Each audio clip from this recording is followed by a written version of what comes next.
Hey, hi, hello, and good afternoon. My name is Amanda, and welcome to the Done Creative Live. I hope you're all having a wonderful Saturday so far. We've got 2 people in the house and 7 likes on the video. Thank you so much, you guys. Oh, email's on. I totally forgot to turn it off. Oh, that's me letting me know I'm live. As if I didn't know already. Actually might leave the email on for a minute just because I do have a question already that I will have to access on my email from Jessie.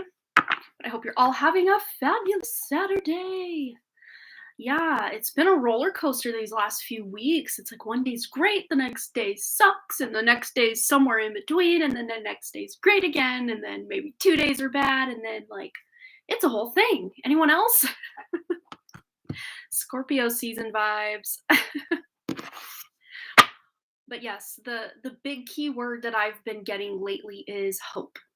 Like even if we've had a rough go of things lately, there is hope for something new. And a lot of this hard or just kind of like kind of energy that we've been experiencing has to do with us either fighting our level up, or maybe we're trying to level up and others in our lives aren't really wanting to level up, but like we don't want to hold ourselves back from leveling up, but us leveling up causes chaos and friction and all sorts of stuff. Like major collective theme going on right now. But if you're anything like me, it's like I can't operate in old versions of myself. And I maybe even if I don't want to level up, I know I have to level up. And that's even in the mundane areas of life. I've just felt like I need to get my ish together around my home, around my daily routines, just around the way I show up for myself, the way I show up for my channel, the way I show up for people in my life. I need to draw better boundaries. Like, this is something I've been learning. It's just the boundaries that I've had, even ones that I felt were pretty firmly established, have just gone completely off the rails lately. And it's time to bring them back and reestablish. And that can be confusing to people, right? Because we're operating one way and then the next day it's like we're like, "No, I can't do that." It's like, "Well, yesterday we did that." It's like, "No, I can't." It's a whole thing. It's a whole thing. Anyone else? Anyone else experiencing this? Well, hello everybody. I'm going to go ahead and do some shout outs while we wait for everybody to come on in, check on in. We've got Jesse and Ethan and Mickey P. Welcome. Got Susie, Miranda. We've got Michelle Lynn in the house. Awesome. Anyone experiencing a lot of waking up in the middle of the night? Yeah, that's been a theme as well. Yeah, Ethan knows what's up. It's not fun, but we're here for it, whether we want to be or not. Like I said, I kind of said something similar at the beginning of the last live stream. It was like, we're on that roller coaster ride. And even if we're like have come down that first really steep vertical, like our stomach drops and we're on the ride, it's like no amount of hey, get me off, get me off, get me off is going to get us off, because we have to go all the way through to get back to the beginning where it slows down again. And then we're on a new roller coaster ride all over the place. So like some of us are, maybe we've been through 3 loop-de-loos and we're like, I give up. I don't know what to do anymore. Oh my God, please, spirit, stop. Please make it stop. But like, we're strapped in and it's happening. But it's not happening to us, right? It's happening for us. Even if that's a big pill to swallow for us right now. It's a whole thing. It's difficult. It's scary. But it's also empowering and a little exciting. I know I'm not the only one. And you can, I would advise to just, especially if you're going through a lot of your own personal things, please turn off the news. Please don't allow others to download their drama onto you. Cocoon yourself in your bubble and deal with your own ish, so you're not having to take on then the world's problems on your shoulders in addition to whatever's going on in your personal life. Although I'm sensing that we've got 14 people here. Someone that just stepped in, they're like, I don't know what she's talking about. Things have been going amazing for me. If that's you, you don't have to take on all this collective ish that many of us that are being asked to level up right now. It's kind of because we haven't heeded our warning or heeded the call before now. I know it just in my life, like spiritual awakening, you think, oh, I'm awakened. Okay, cool. Now I can live my life. It's like, no. Then you awaken further. Then you awaken further and further and further. And it's like a journey. Probably your whole life, you're going to be awakening more and more and more. And we keep somehow thinking, well, oh, wow, I've been through so much. I've arrived. Here I am. I made it. I made it to the top. But you're realizing this is just the first summit. And then you're like, oh, okay. Yeah. But if you're not struggling right now, that doesn't mean that there's anything wrong with you. And if you are struggling right now, that doesn't mean there's anything wrong with you either. It's just we're all, when one is up, one may be down, and then when one is up, one may be down.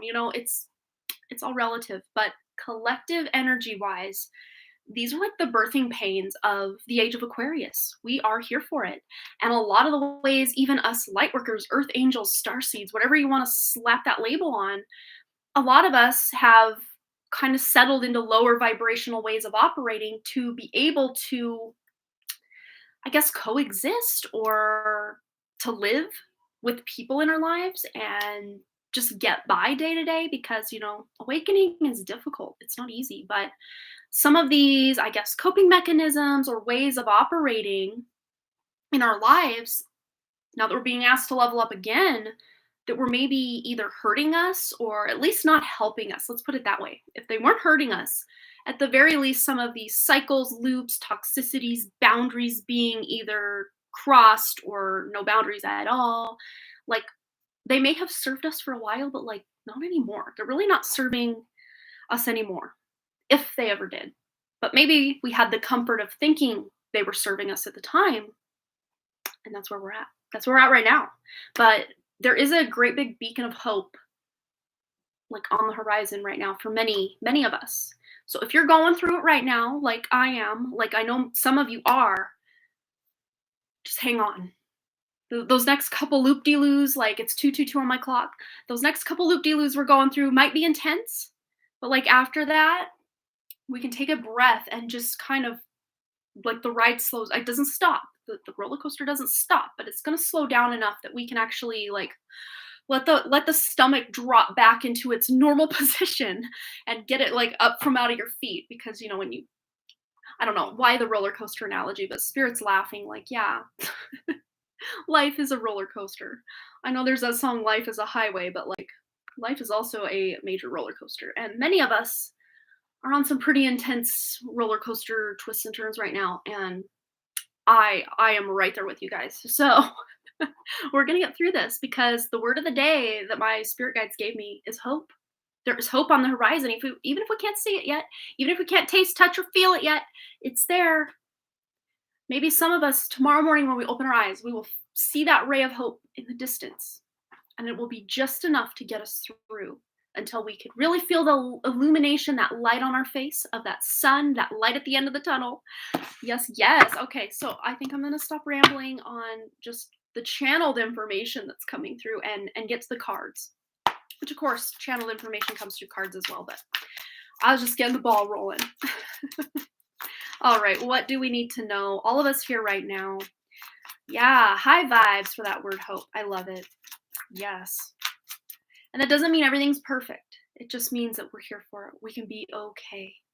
It's weird. I've been holding my Padre Pio prayer thing that says pray, hope, and don't worry. Oh, yes. There we go. There's just some really good synchronicity in that for you, Kirsten. Sorry, Kristen. I always do that. I apologize. Kristen. There is a Kirsten that comes here once in a while. That's why I mix you two up.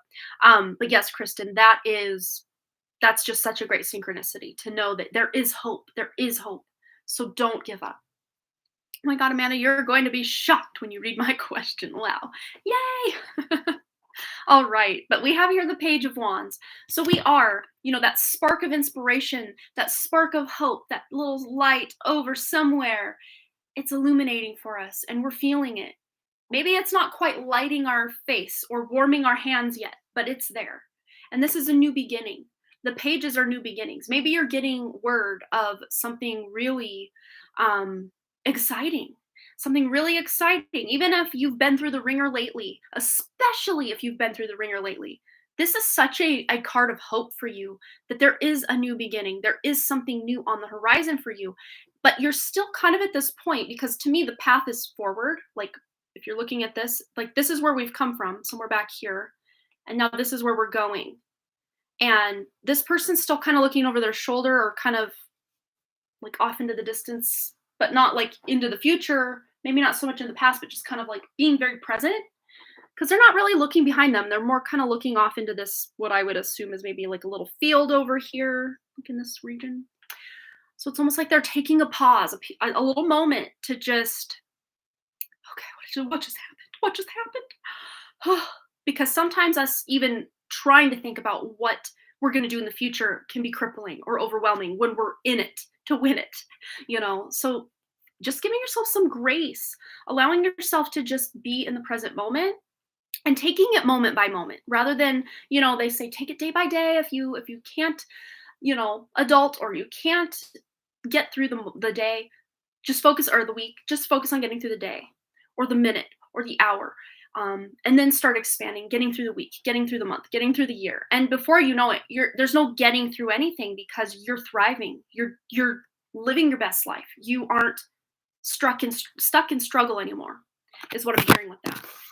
So let's get another one. See what else is going on. Oh, these two both want to come out. Okay. Yeah. Wow. And I love this so much, because as I was saying, we're taking just a minute. We're taking just a minute to get our bearings. We have progression here. The page to the Knight of Wands. So this card comes directly after this one in the deck. And of course, I shuffled.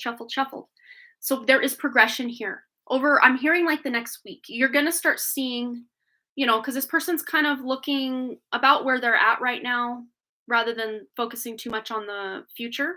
Maybe they are kind of looking in the past at times, because I have the feeling in this depiction that this person just looked back at this cat, and the cat's like, yeah, I'm going back. I don't want to go forward. It's too scary. And you're looking back at the cat like, well, I don't know. I can't be there anymore. I can't. So you're just kind of looking more present moment. And then soon you will be looking into the future, because the Knight of Wands, he hasn't quite started that journey yet, but like he's ready. He's ready to, he sees this dragon as like the goal, or the thing he wants to do or accomplish. And he's just getting started. I'm hearing he just packed his bags. He's ready to go. And I'm hearing, I can't recall who originally sings the song. But it's like Leaving on a Jet Plane, Don't Know When I'll Be Back Again. Like, it's that song. Let me look that up, because I think there might be important lyrics here that you guys can get some new insight from. It's a woman that sings it, but I think it's a cover. Let's see.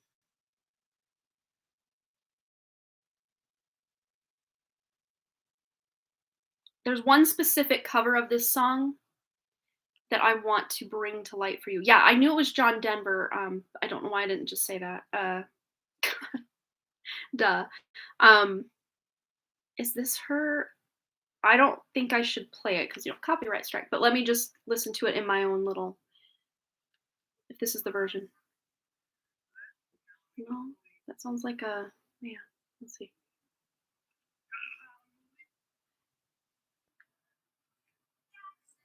Yeah, this is it. And I think it's from a 90s movie, that this version, I do believe. It could be, oh man, the one with Nicolas Cage and Meg Ryan, with the angel, City of Angels, is it called? I don't know. But it's Leaving on a Jet Plane by this lady. Man, I would butcher her name. Chantel Kreviazuk. These are so not on and popping right now, but that song specifically, and looking up the lyrics to John Denver's Leaving on a Jet Plane song, there might be something in there for you, because that's what some of us are doing, is leaving one, it's like a death. Not like a physical death so much, but like the death of one thing will act as like fertilizer to plant the new seeds for something new. Yeah, like death, rebirth, vision kind of energy, which we didn't pull the death card, at least not yet. But then we also have the moon. So this is spirit checking on in. This is us finally seeing through the illusion, realizing that Okay, I've been playing as this small little 3D version of me, but there's so much beneath the surface that I can't deny anymore. And I can't live in the 3D constructs and matrices and operations and ways of being, especially like in relationships. Oh, it's on the Armageddon movie. Thank you. Thank you. I knew it was like a big 90s movie, and for some reason it was City of Angels, or I think that's what that's called. But no, that was the Sarah McLachlan song Angel that was in that movie.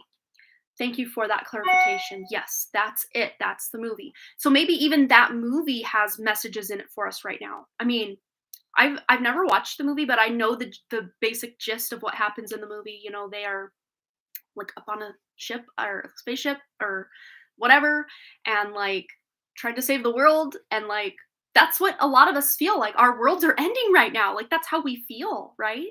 So very fitting, very fitting. Thank you for that information.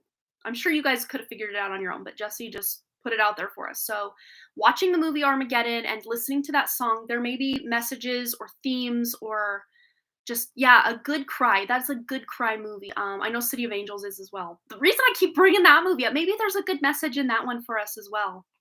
I love that movie. I've not seen it probably since 2003, but the soundtrack, I had the soundtrack in high school, like the later part of high school, and I would just listen to it at night and cry to it. It's just beautiful way to transmute that those emotions, you know.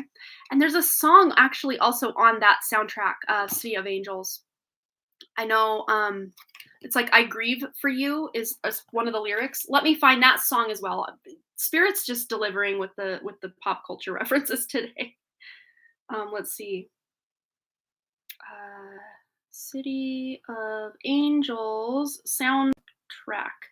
I promise I'm going to get to the point, but when Spirit wants to add things, I listen. Oh no, I didn't even take it. City of Angels soundtrack. Let's see. It's such a slow and moving song. Yeah, Peter Gabriel, I Grieve. That's the song I want you also to look at. It's like we're grieving past versions of us that can't exist anymore because we're being asked to step up and rebirth ourselves into. I got chills now. Yeah, that's why. This isn't us grieving. I mean, it can be. You can take this multiple ways. It can be you grieving the loss of a job, the loss of a loved one who's crossed over. It could be you grieving the loss of a relationship or a breaking up. Could be the loss of just not knowing your next steps in life. But at the very core of all of this is you grieving past versions of yourself. Yeah. And maybe I'll read a little bit of the lyrics here because for some reason, um, okay, so it was only 1 hour ago. It was also different then. Nothing yet has really sunk in. Looks like it always. This flesh and bone is just the way that we are tied in. But there's no one home. I grieve for you. You leave me. So hard to move on. Still loving what's gone. They say life carries on and on and on and on. The news that truly shocks is the empty, empty page, while the final rattle rocks its empty, empty cage. And I can't handle this. I grieve for you. You leave me. Let it out and move on, missing what's gone. They say life carries on. They say life carries on and on and on and on. And the song carries on and on. It's a pretty long song, but you can just get lost in it. It's us grieving those past versions of ourselves. Yeah, it's got Nicolas Cage and Meg Ryan, City of Angels. But yeah, this is us, maybe even with this moon. This is emotional. Could even have to do with your mother. The mother is represented by the moon card. So if that resonates, maybe grieving, you know, like in Jesse's case, her mom is passed away. Her mom has crossed over, and maybe she grieves for a version of her mom that never actually existed, or maybe some fun things with her mom. You know, now Jesse's mom is coming through. So here we go. Yeah, it's a whole thing.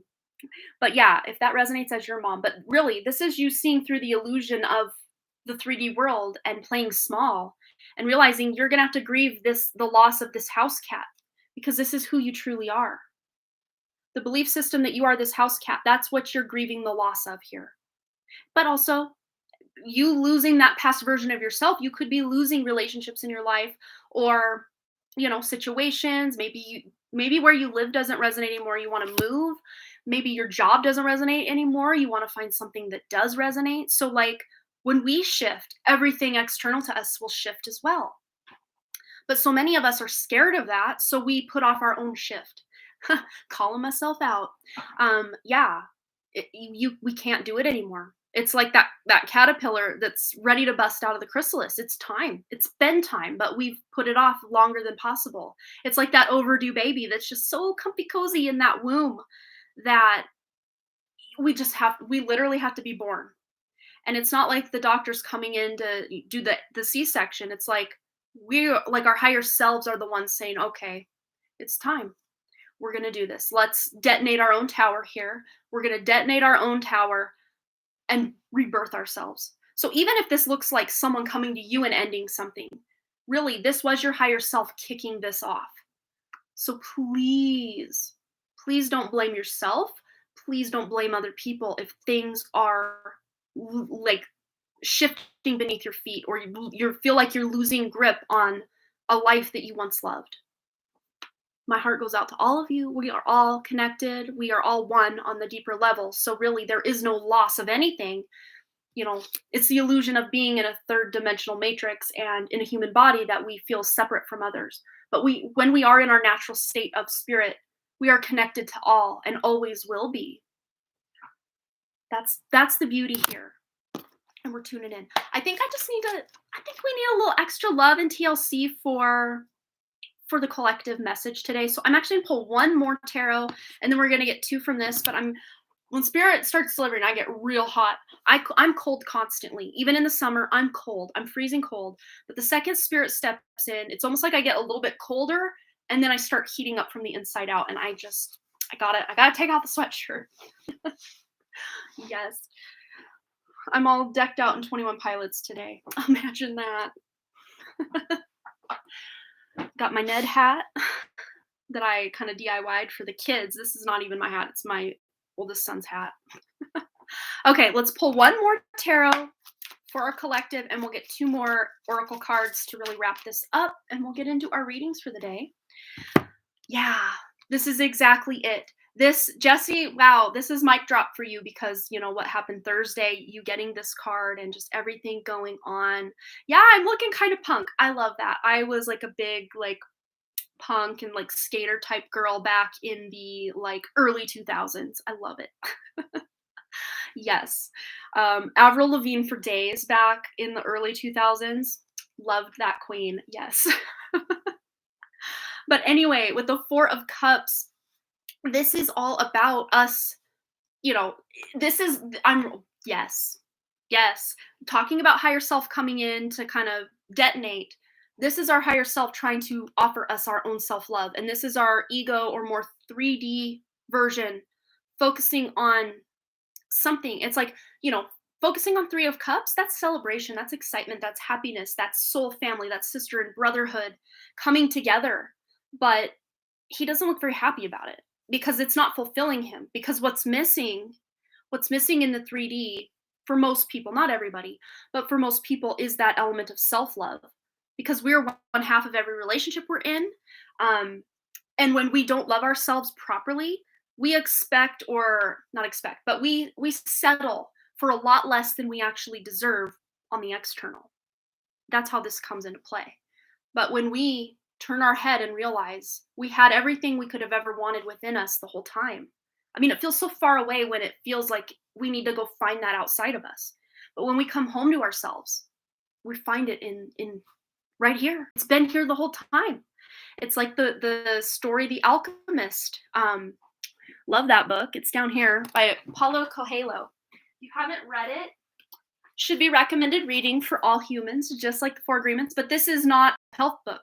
This is a fictional story about a boy who sets out on a journey. Even my 10-year-old son read it and really resonated with it. And me I think I read this the first time when I was 36. Love it.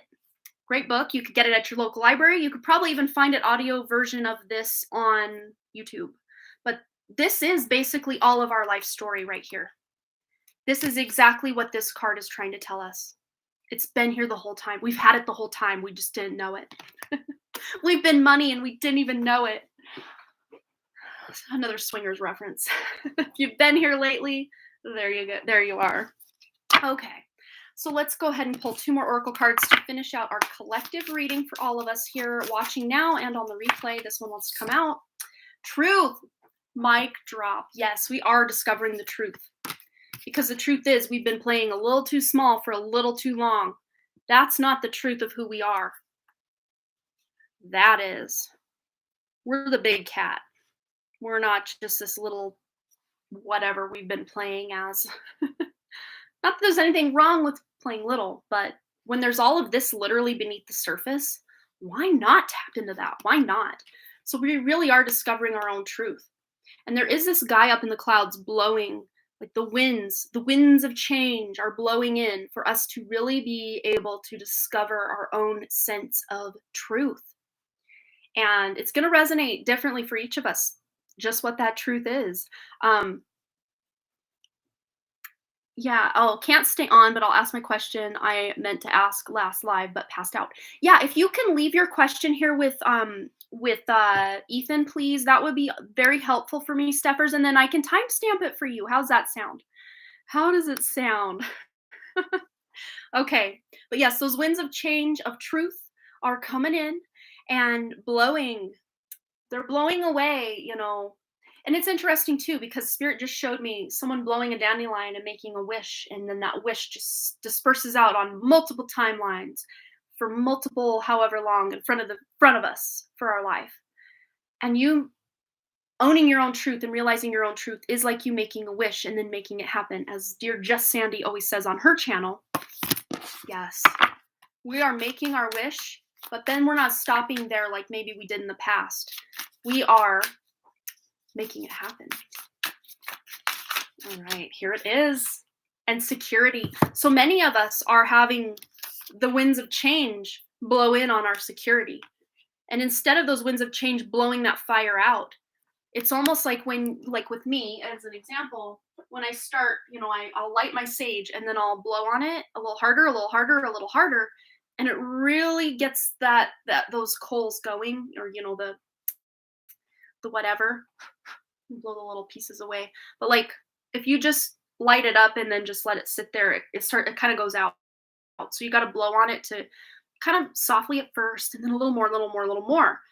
But the winds of change are blowing in to help us with our own sense of security and stability. For some of us, this could look like us, breaking up and then having to find a new home to live in, or losing a job and having to find a new job that can bring in both abundance, but like meaning and purpose.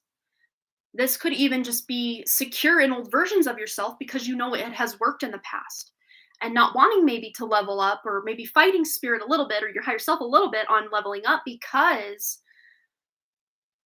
it's scary, it's unknown. Because look up here, it's almost like the cosmos is smiling down on you. You think you're just part of this little cave here, just in this little cave, trying to make your life so you don't, just literally trying to survive. But up here is saying you don't have to survive anymore. You're here to thrive. And sometimes you have to really face your survival mode, your fight or flight, your, just that root chakra. Root chakra work is really happening right now. So grounding yourself, making sure you're grounding yourself, eating grounding foods. If you do eat meat, make sure you're getting it from as local and farm raised as you can, because it won't have all that trauma of the factory farming food. Because meat in the factory farming sense is actually very ungrounding, because it puts us in our primal fight or flight stage because we are eating that vibration. But if you can eat something that was more ethically sourced and treated well throughout its life, you won't have all that trauma that you're downloading into yourself. But my favorite grounding food actually is potatoes. They grow in the ground. Anything that grows in the ground. Carrots, potatoes, beets. I'm not a fan of beets, but like if you're a fan of beets, have at it. And it's funny because I look over here. I've got a little carrot house. So I think carrots are very important. And they're telling me now, funny because I'm wearing orange, like sacral chakra, but carrots, that thing you always hear about carrots is they really help you with your vision. Well, when we're not sure what our next steps are, we want that clarity. We want that clear vision.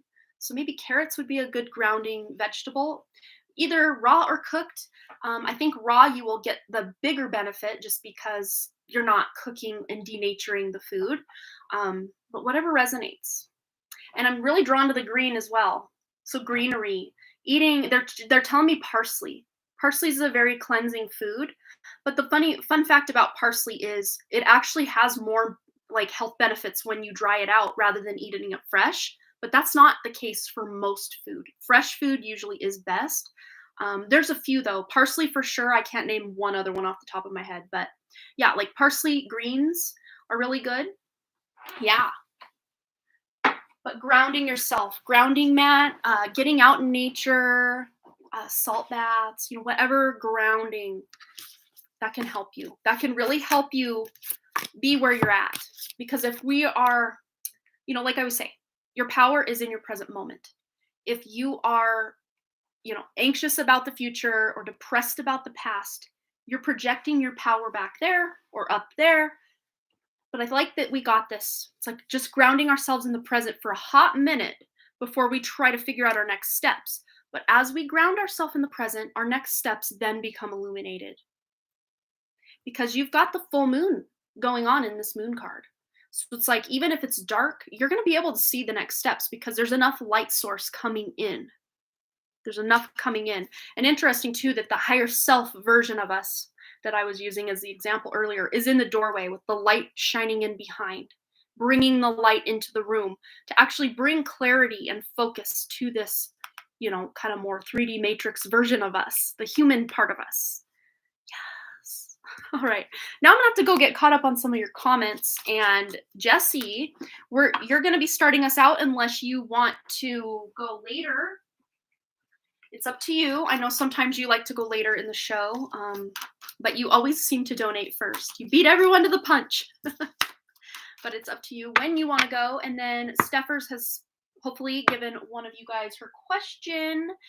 And we also have Katie R. I'm just going to double check if we have any other donations for today. We've got Steph Freeman art also after Katie R. So if Steffers is here, actually, because she is a holdover, we can start with her. Oh, you want to go first? Okay. We can do that. Because if Steffers had to go, we're time stamping anyway, so it's ain't no thing.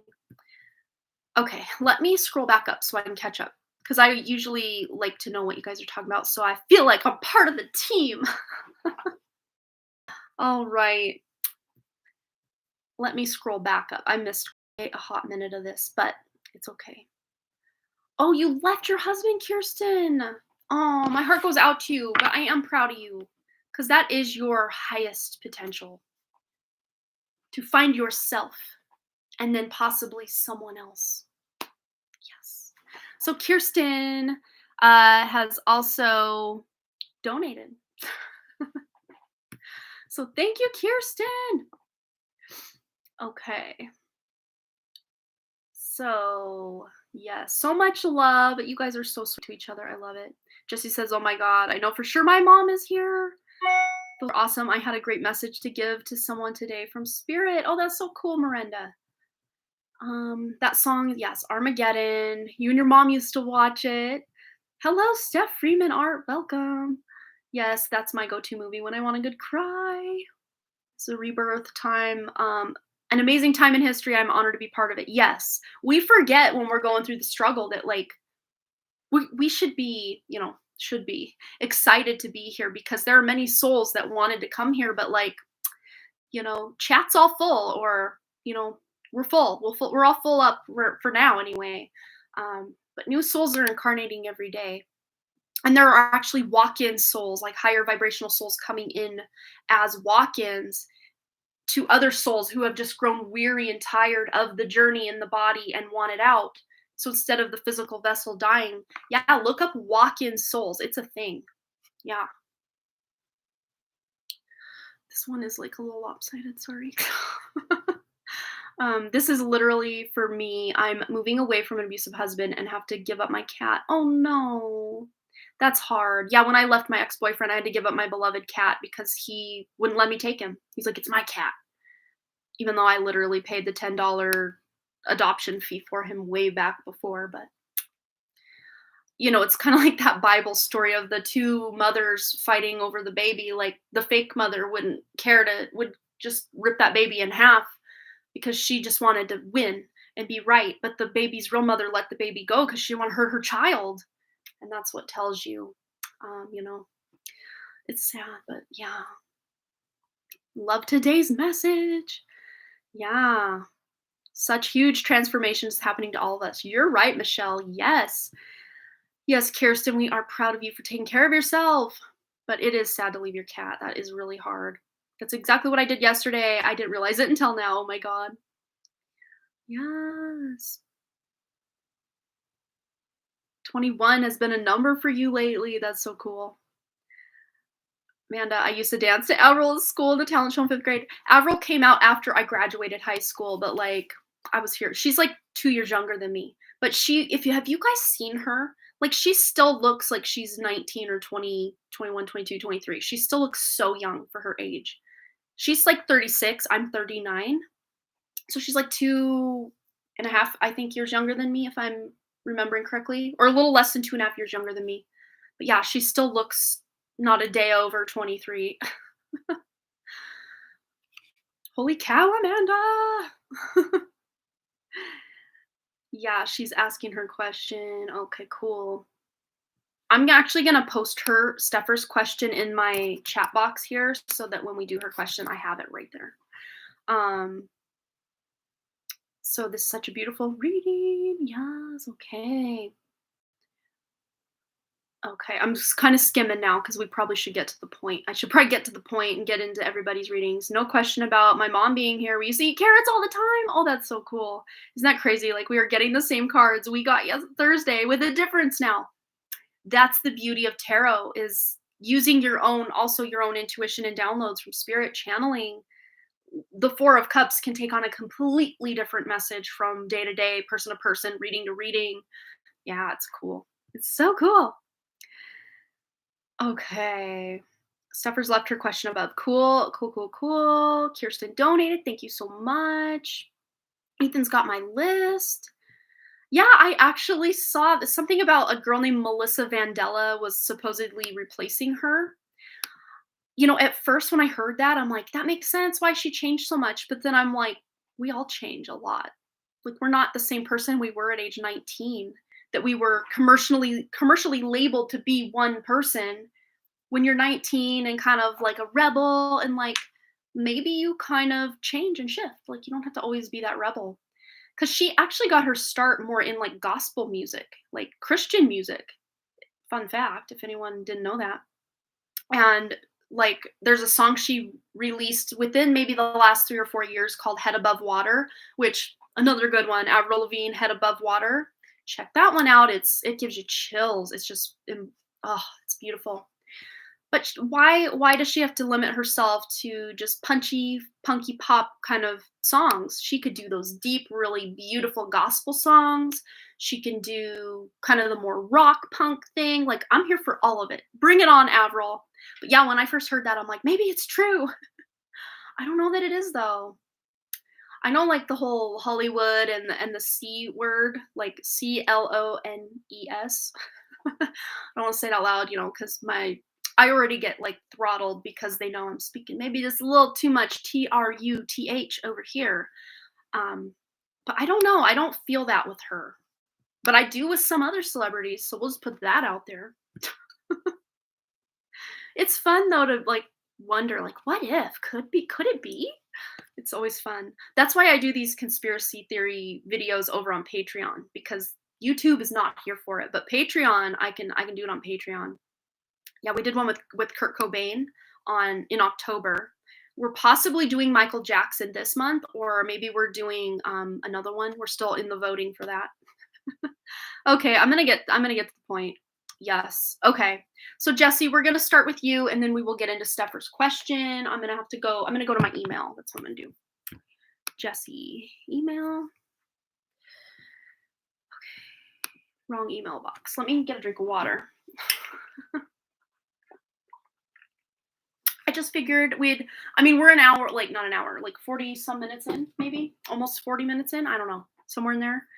And I haven't even started the readings yet, but I just thought I needed to spend a little more TLC, extra loving care today with the collective message, just because I think we all just need a little hug, a little love from spirit, just to let us know there's hope. There's hope. Yes, there is. Okay. Jesse's question. Okay, here it is. So this is for me. I feel like after the 11/11 portal, things definitely shifted, even if it feels like the time slow down. I have also been able to connect to my higher self, my guides, my dad, but more deeply with my mom. Oh, I see why this is resonating now. And not that I need any validation, because something I learned from you is Amanda, is I have been has been to trust my intuition, as crazy as it sounds, in my mind, because I don't need to justify myself to anyone else anymore. But it feels like this message could be helpful for everyone out there that have been dealing or struggling with a mom-daughter relationship, and make them believe again that healing is amazing. How beautiful is it is. So my question would be a message of hope from my beautiful mommy Bella from heaven. Oh my gosh, a message of hope. I can't. I can't. The synchronicity is off the chain right now. Yes. Yes. Hello, Maria. Welcome. Welcome. Well, Maria's checking in right on time to be able to listen to a message from her mom for Jesse, but probably for Maria as well. Aw, that's so beautiful. Yes, so it's going to be an intense and powerful. So let's buckle up and get ready for it. Where are we going? Mommy Bella. I love that. It's so beautiful. Sounds so beautiful. All right. I guess we're sticking with the everyday witch, because that's where we're going. She came through with the moon card here in the collective reading, so let's just stick on to it. All right. A message for Jesse. A message of hope, please, from Mommy Bella. Ooh, these two and this one. Yeah, I love this so much. So we already know this ain't anything new. This is where you've been, where you're going, kind of where you're at right now, with this just, the cord cutting, cord removal, the death of one version of you and the birth or rebirth of a new one. But of course, there are days when it just all feels too much, too overwhelming, too crazy. It's just a lot. It's a lot. It's a lot. We know this. We know this. But look what came out with it. The victory card. Recognition for all your hard work. You're being recognized by your mom, by spirit, of all this beautiful spiritual work that you've done. And the fact that you're reaching out to do more work, maybe you don't know how exactly things are going to heal, but you're willing to put in the healing and the work, that is you showing up. That is you showing up to heal. And for that, she is so proud of you. And all this red, it's like really working on that root chakra, grounding, being out in nature. She has helped call you back to nature. And now I have chills down my legs. She has, now it's on my head. Here we go. No ASMR needed. The chills are already here. Yes, she has helped to call you back out to nature. And probably the same for Maria, Patricia, Miguel, all of you, to get out into nature, connect to nature, really work on your root chakra, doing root chakra meditations.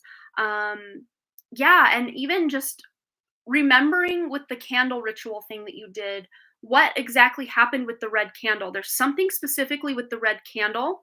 And it's interesting too. I'm almost reading these little colored streamers, almost like candles as well. Very cool. But there's something about the red candle specifically that, and the red, she's giving out red roses. This is you. To me, this is you. You're giving out red roses to those you love, to people in your life. And that is a gift of grounding, is what I'm hearing, or a gift of helping them find their way to ground their highest versions into reality. Yeah, and it can be confusing, because this can be a confusing card, but this is also a card of hope. At its core, at its essence, as its most beautiful pure form, the 7 of Cups is a message of hope, because there's not just one option. There's 7 options. But again, that can be a little overwhelming when you don't really know, where do I go from here? But there's so many different timelines available to you right now, so many different ones. But you just putting in any manifestations, any intentions, the one that is for your highest good, even if that looks different than what your ego or your human self might want, if you just can caveat everybody in here, caveat all of your manifestations with, I want, I don't know, what do we want? Let's say we want, what do we want? Give me an example. Okay, spirit, show me like a handbag. I'm not a purse person, so like that doesn't really resonate with me. Like they're showing it. Say we want this $1,000. Say it's Gucci because I'm not like a brand person, but like I think that's a good one.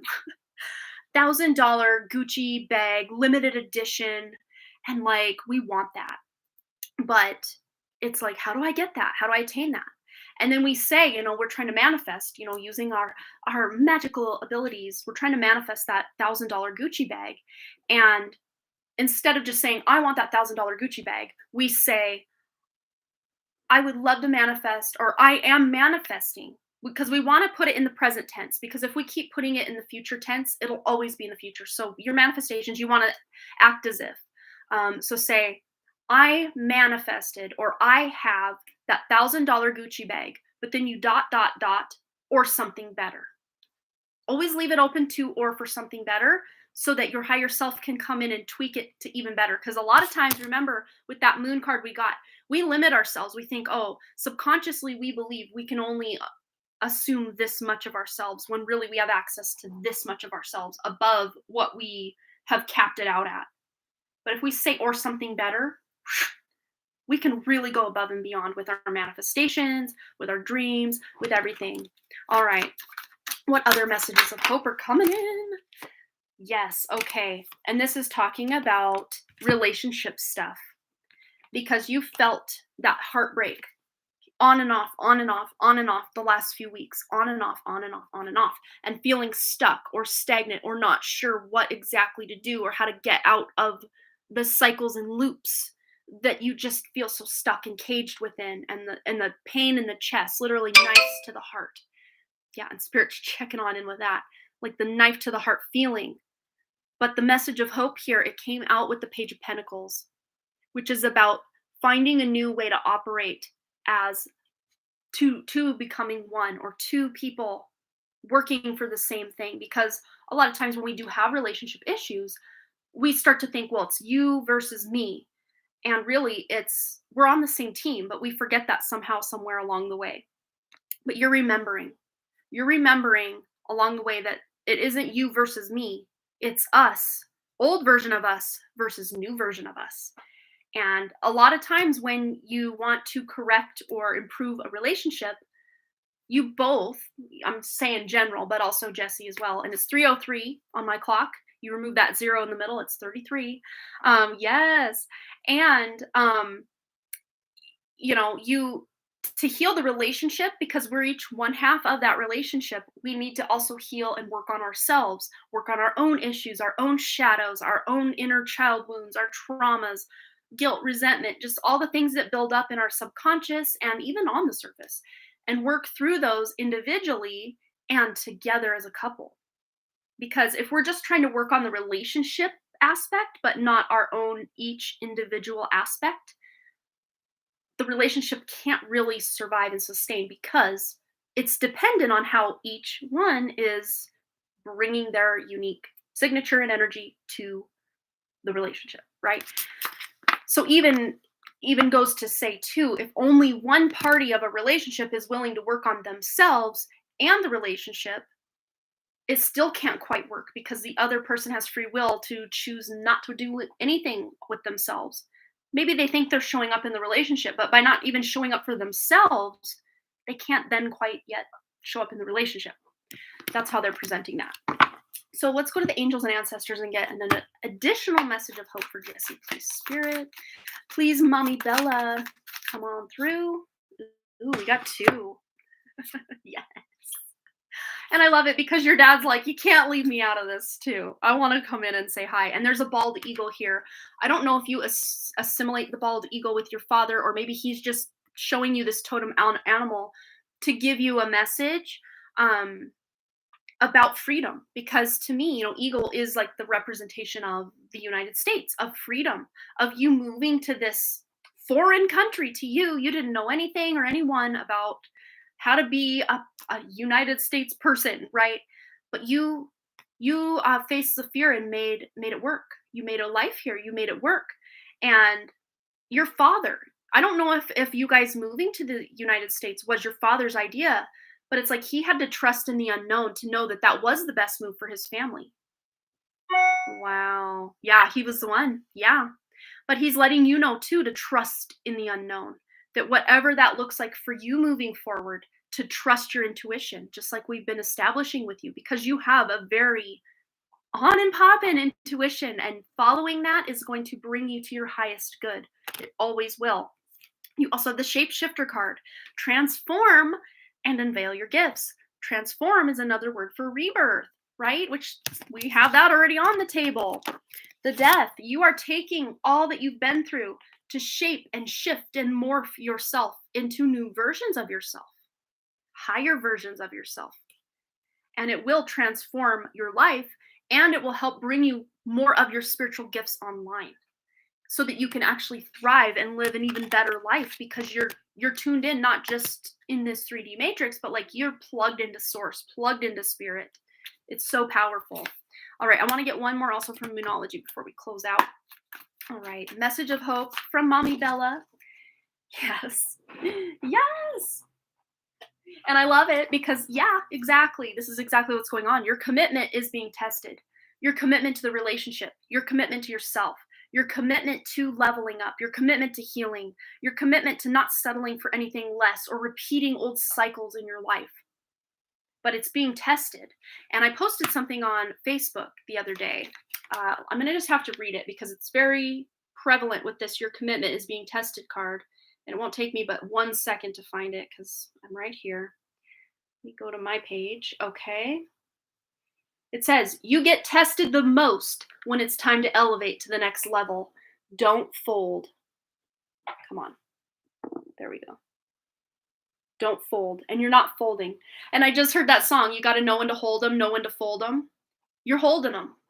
Just like Kenny Rogers is telling you, you got to hold them right now. Don't fold because you're so close to the finish line. Look, this thread of the past is about to break. You don't even need to cut it. Just blow on it. Like just a little is going to make that snap, and the new can flood in after that. But you also have step out of your comfort zone with the North Node. That's exactly what all of us are being asked to do. And the fact that the North Node is going to be involved in these upcoming 2 eclipses, one on November 19th and one on December 4th, you better believe that you will be stepping out of your comfort zone, but it's going to serve you so greatly. All of us, but you too, Jesse, you too. So that is your message of hope. I hope it resonated. And then interesting, on the back of the deck, we got the South Nodes. We got the North Node, then the South Node, which they are always in opposition of each other because it's an axis point. They dance opposite each other all the way around the chart. So stepping out of your comfort zone while not letting your past hold you back. Because this is why most people can't step out of their comfort zone. The South Node, that's past life energy. That's the things we've mastered in past lives. So it's comfortable to us in this life, but because we've mastered it in past lives, that's not really why we incarnated, to just hang out with our South Node or our K2. We incarnated to go in this direction, to use this as kind of a jumping off point, because they are opposites. They aspect each other. So you can dip into this to get strength to go into the direction of this, but not staying stuck in this. Or especially if it's toxic patterns or ways of being, past versions of yourself, you want to release those. Cutting cords for past versions of yourself is another powerful thing you can do that I don't think I've ever mentioned. Because we always talk about cutting cords with other people or removing cords with other people, but you're removing cords of past versions of yourself. And Jesse, remind me, I will send you, it's the Luninate. It was a cord removal, or cord cutting, I think she called it or labeled it, cord cutting, like Reiki session. But she does these things where she's plucking out all these cords, and like I had full body chills the whole time. It was such a powerful thing.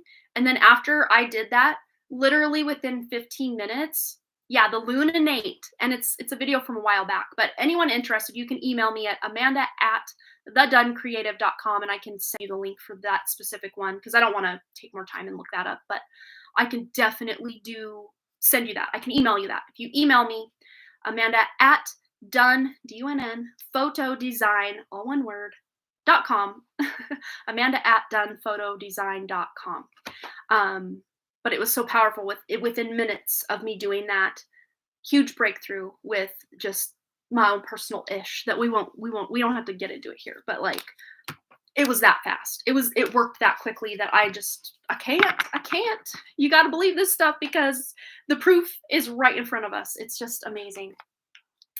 Really anything by her would be top notch, but that one specifically, I mean, I've done multiple ones of her videos throughout the years, or the last year is about when Lunar told me about her, but the ones that I've been doing the last few weeks have just, I think there's just a deeper version of myself that's really committed to my healing journey that is really bringing the thunder. And then, of course, her amazing and powerful abilities bring in the thunder. And it's just like creating major changes in my life for the better. Yeah, she really is the real deal. 100%, 1,000%. She's got my stamp of approval. That's all I know. Okay, Jessie, I hope that resonated. Thanks again, dear, for your very generous donation. I always give Jessie a little tender, extra loving care because she always donates like ragingly huge amounts. And I can't with that, girl. I love you. You know, it's never expected, but always appreciated. I appreciate you. I love you. All right. So up next, we've got Steph Freeman, which I have her question. I'm going to actually timestamp that because I think she did have to duck out. We've got let me update our list. We had a few more donations come in. So I'm going to just read this. Okay. So we got Katie R., Steph Freeman, which I'll do Steph Freeman first real quick, just since I have her question in my chat box, then I can clear that out. So Katie R., you'll be right on deck. And then not Steph Freeman, Steffers is the one that's not here when I have her question. Then after Katie R., we've got Steph Freeman Art, then Kirsten, then Michelle Lynn, then Emily. Has Emily let us know who she is here in the chat? And then Jackie, 166 Jackie. So Emily spelled Emely.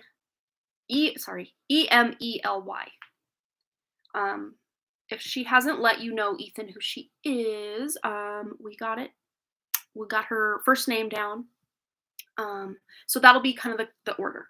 So I'm going to timestamp Steffers 111. Steffers 1111. I think it's 1111. Okay.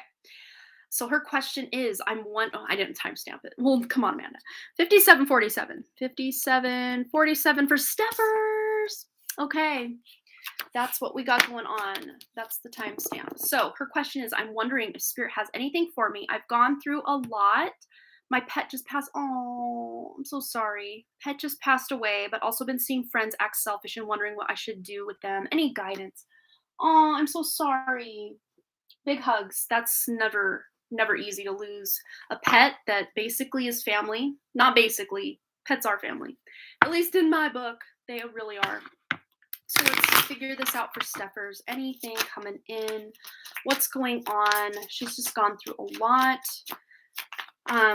Friends have been acting selfish and just wondering what she should do with them, and any guidance surrounding this situation, please, Spirit. Yeah, you do feel, Steffers, like you have to defend yourself, or like they're just not seeing what's right in front of you. Like, how can you not see how rude you're being, or how standoffish, or just how disrespectful they're being? And it's almost like you feel you have to defend yourself or speak up for yourself in some way, whether you have actually stepped up and said, hey, enough's enough, or not yet.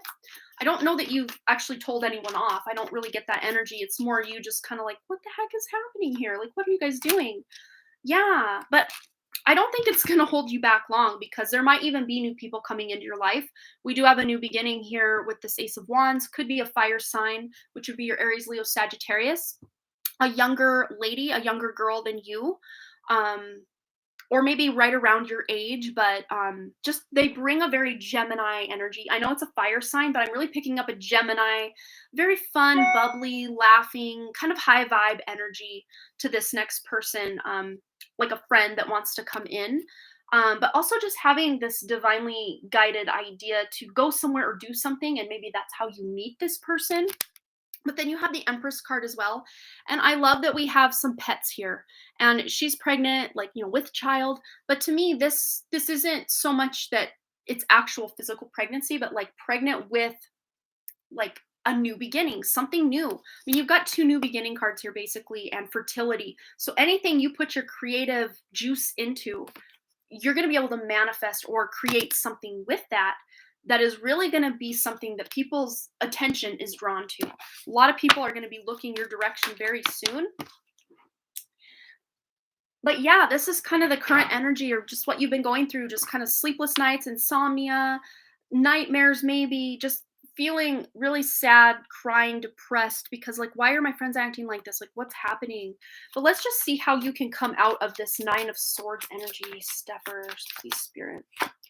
Ten of Pentacles, yeah. So this is all about grounding. This is about spending time with those friends or family that are treating you right, that have respect for you, that aren't, stomping all over your boundaries or ghosting you or whatever the case is going on. Could be a mixture of things because maybe certain friends are doing certain things and then other friends are doing other things.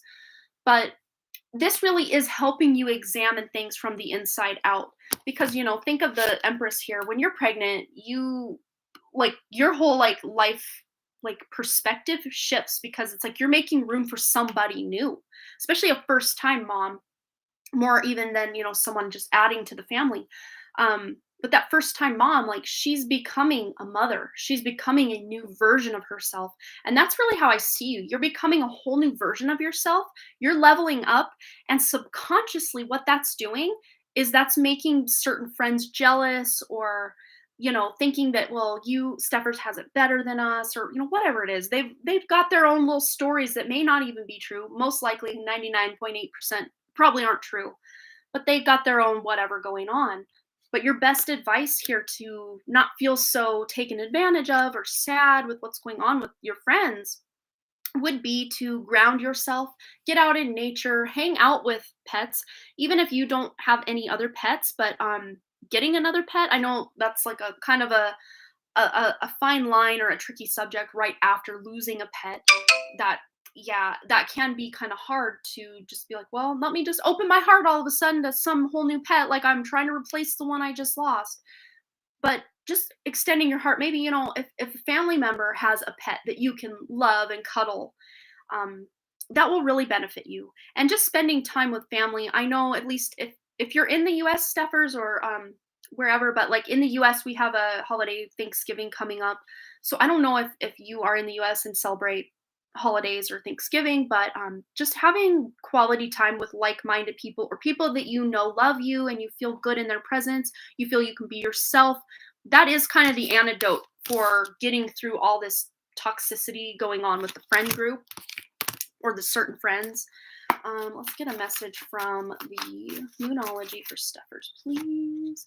Yeah, and your hard work is paying off, which, while that little seed of a baby is incubating, it doesn't really seem or feel like much is going on. I mean, the pregnant mother can really feel there's a lot of changes going on with my body. Like, this hurts, this feels weird, like, all those things. But like on the outside, the only thing most people see is maybe some weight gain, and also that bump getting bigger and bigger and bigger. Maybe you complaining more, like if you're anything like me when I was pregnant, like complaining all the time because it hurt. Like, I would do the labor and delivery 10 times over rather than be pregnant. Like, the pregnancy itself was the hard part for me.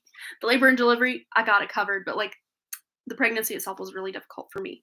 Just not that the pregnancies themselves were difficult, but like I struggled to be pregnant.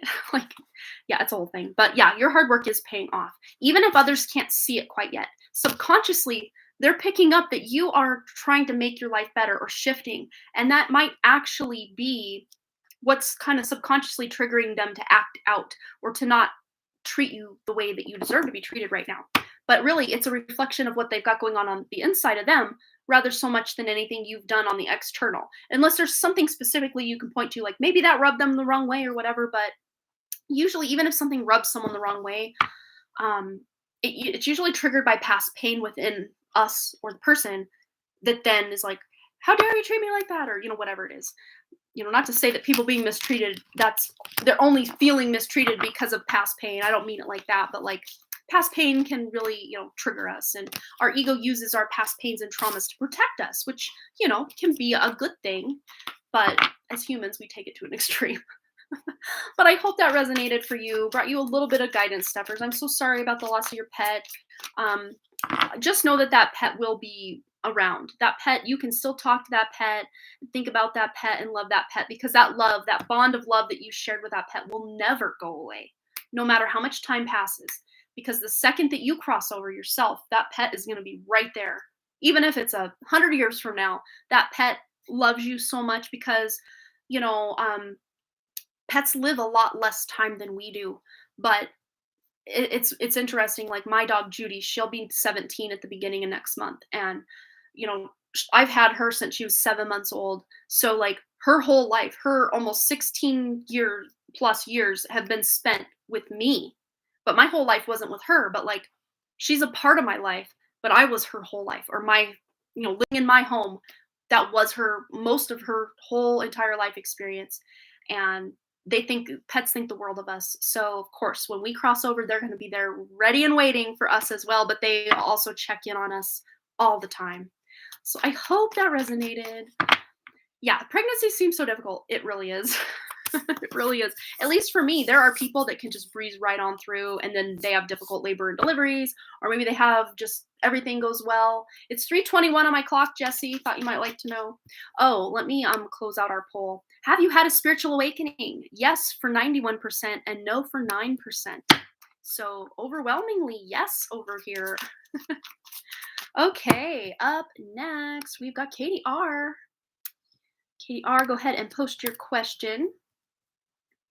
And I'm going to copy Ethan's list. And I'm going to double check. My phone lit up, but I didn't want to look too closely at it while I was channeling information. So, no, 166 Jackie was the last one that I have. So, I don't know. Do I have a more up-to-date list than that one? Oh, Ethan's got one. Yeah, Emily. Thank you, Ethan. I appreciate that. So Katie R, and then Steph Freeman, Art, and then Kirsten. Oh, that's Aqua Emmy. There you are. No, you're fine. No worries. No worries. Yeah, I have that in place so the trolls decide, is 10 minutes of waiting really worth my time? But welcome, Aqua Emmy. It's good to have you here. And you are on our list. 222 Pacific. Awesome. Okay, so Katie R has posted her question. Hi, Amanda. I would like a general message from my angels and guides. I love it. Yeah, let's find out what's going on for Katie R, please. Spirit. Ooh, hard work. You're working on something. Or your hard work will soon pay off if this is something you've been working on for a while. Interesting too, you have the 7 of Cups. So it's almost like from here, this point forward, you could take this road. Like, again, this could be a card of confusion, but it's also a card of hope. So if you really have been struggling to figure out what your next steps are in life, working on your bod, I love it.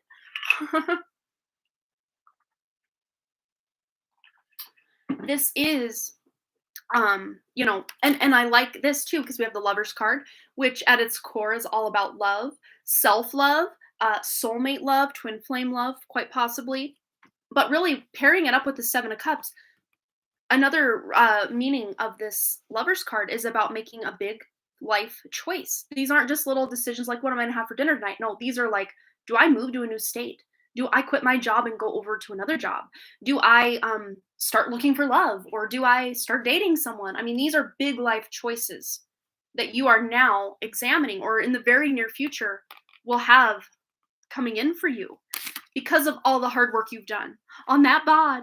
And, a lot of times that like exercise and trying to work on our bodies, that we don't just get the benefit of our bodies. Like we can a lot of times tune into our sense of self-worth, not just because we look good, but like that we've had the dedication and put that much love and attention and effort and work into ourselves.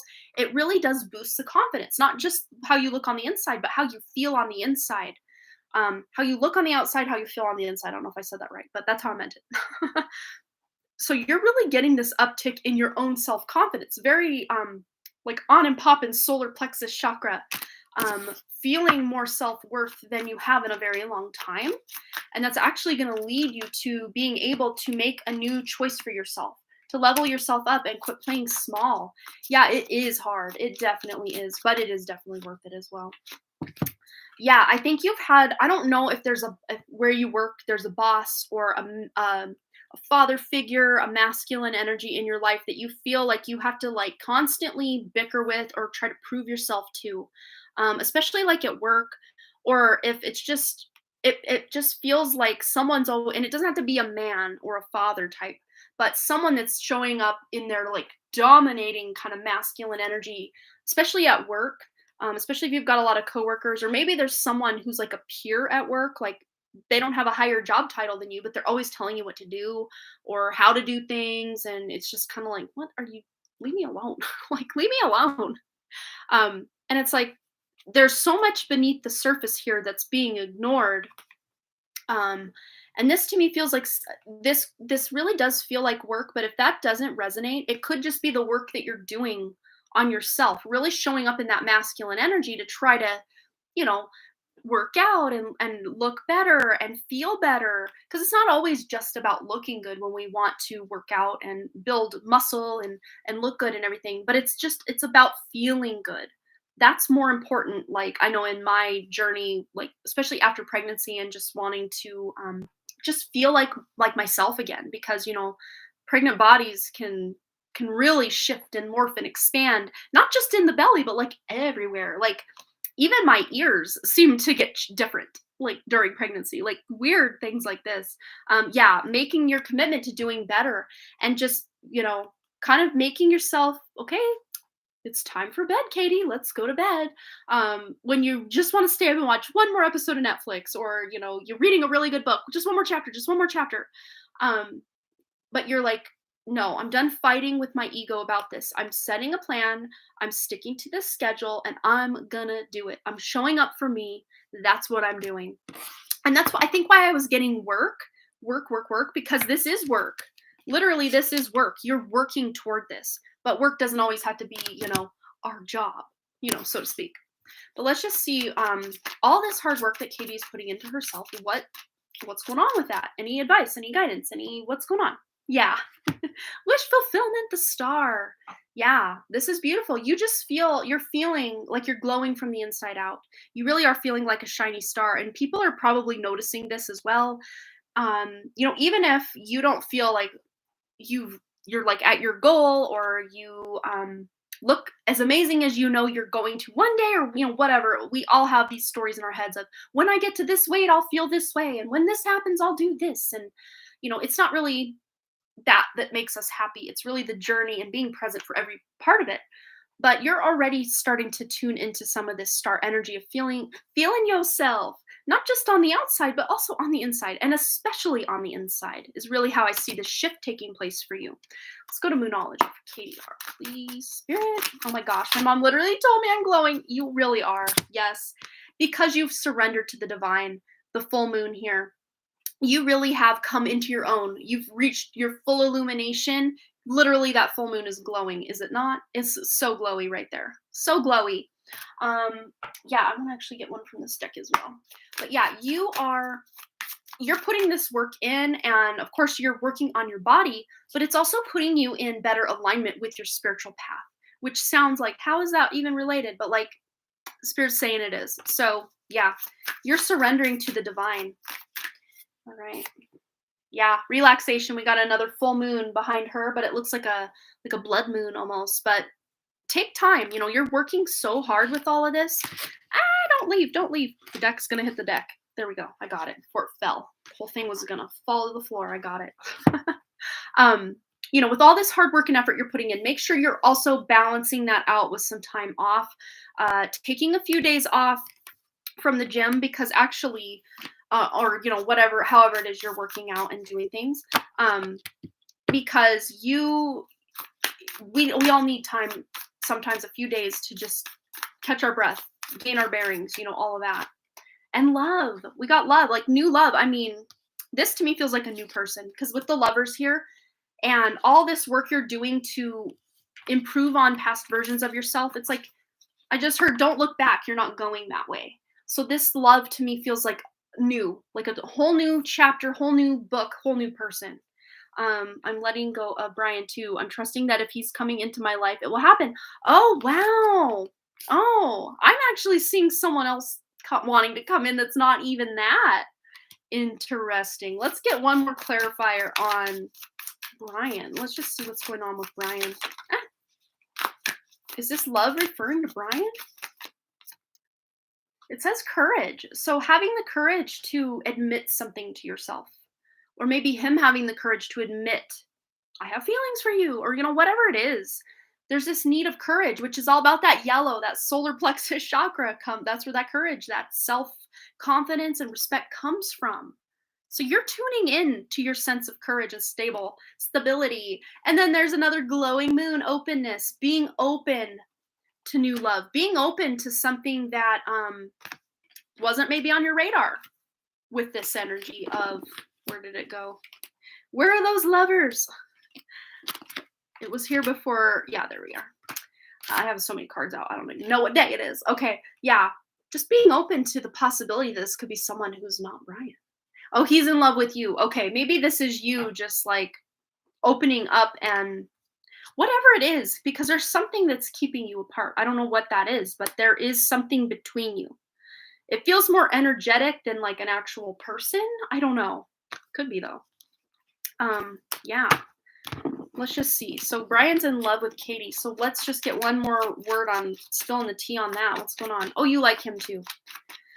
Then this just could be being more open to love again, to relax and have courage that things can be okay here. Especially if you haven't taken the distance with him, if you've kind of danced around being in a relationship, this could technically be the new love that we're talking about here. But I'm going to just grab one clarifier on it to see if this is Brian's energy we're picking up on here. 8 of Wands, you're going to know very quickly. Or things will start moving more quickly. Yeah. Oh, your heart chakra took a hit with your ex. That could be. That definitely could be. Let's just see if this is Brian's energy. They're telling me he's moving fast in your direction. Yeah. Yeah, that ex really did take a number. They're just validating that. So is this Brian's energy coming in? Yeah. Something new. New path, new beginning. This could be the beginning of the relationship and establishing a family together, moving in together, eventually marrying, the whole thing. Because the Ace starts, and then the 10 of Pentacles is that stability of family and security. So this could be it. Yeah, this is a yes. This is confirming this is Brian. Although there are other potentials out there if you're just deciding, no, I don't really want to go in that direction. Possibilities are endless at this point. Possibilities are endless. I can't talk today for some reason. But I hope that resonated. I'm so excited for you. Yes, if it's meant to be, it will happen. That is such an amazing and positive way to think of this. Because what is meant to be for us, no matter what it is, like on a soul level, if someone or something is meant for you, wild horses could not drag it away.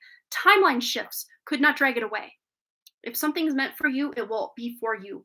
Nothing could stand in the way. No person, no distance, no time, no job, no nothing. It's usually those things that our ego attaches to that we really want it to work out, but like, oh no, it doesn't. It's because it wasn't meant for us, but our ego doesn't want to hear that a lot of times.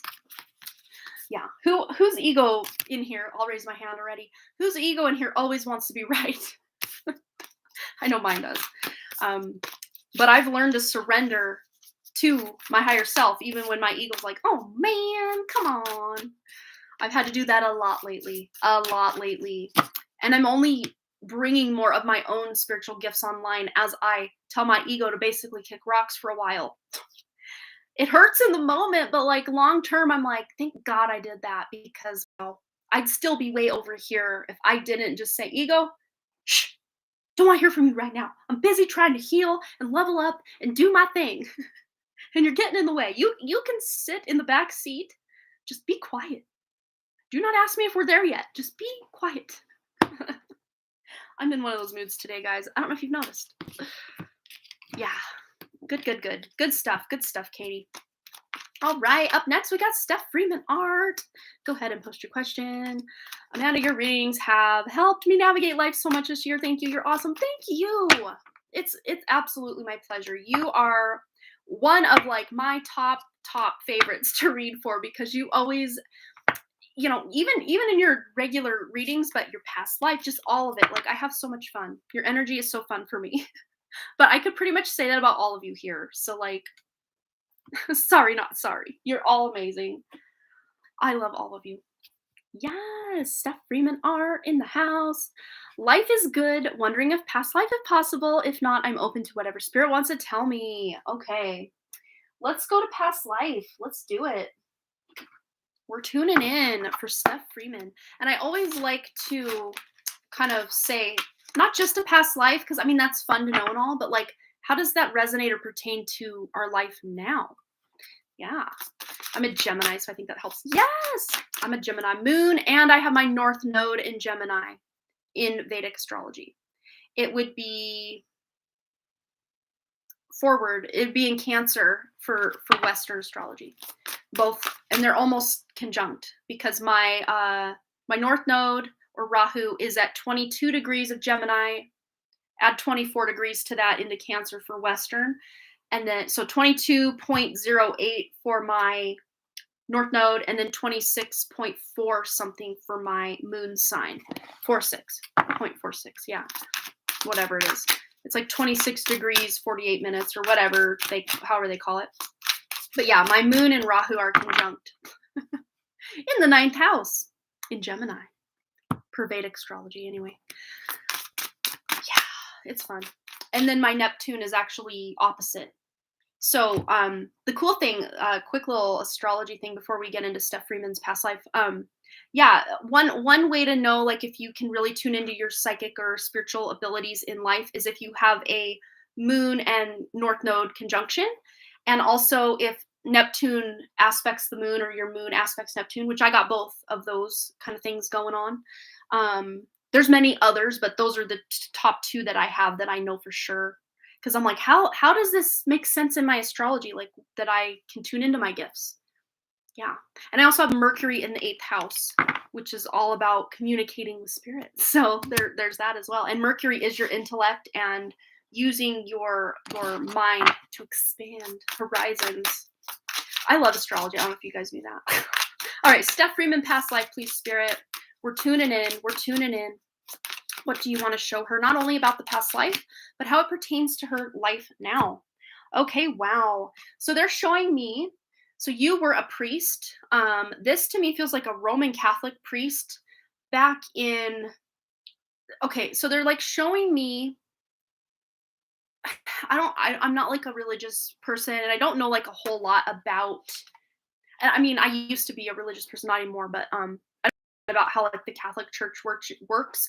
And I just heard the word archbishop. I wanted to say work and archbishop at the same time just a second ago. So it's like Catholic, like Roman Catholic, and then I heard archbishop. I don't know if those two things correlate or go together, but they're showing me you were the advisor to a king. And then they took a circle around it and then blacked it out. So they're not letting me know what king.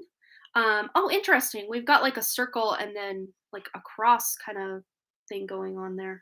But it's like the fact of whatever king it was doesn't matter, or who you were doesn't matter. It's what was going on, because there was a lot of corruption in your church, and you were like a guidance or like a counsel to a lot of noblemen and the monarch of the day. This was in England, they're showing me.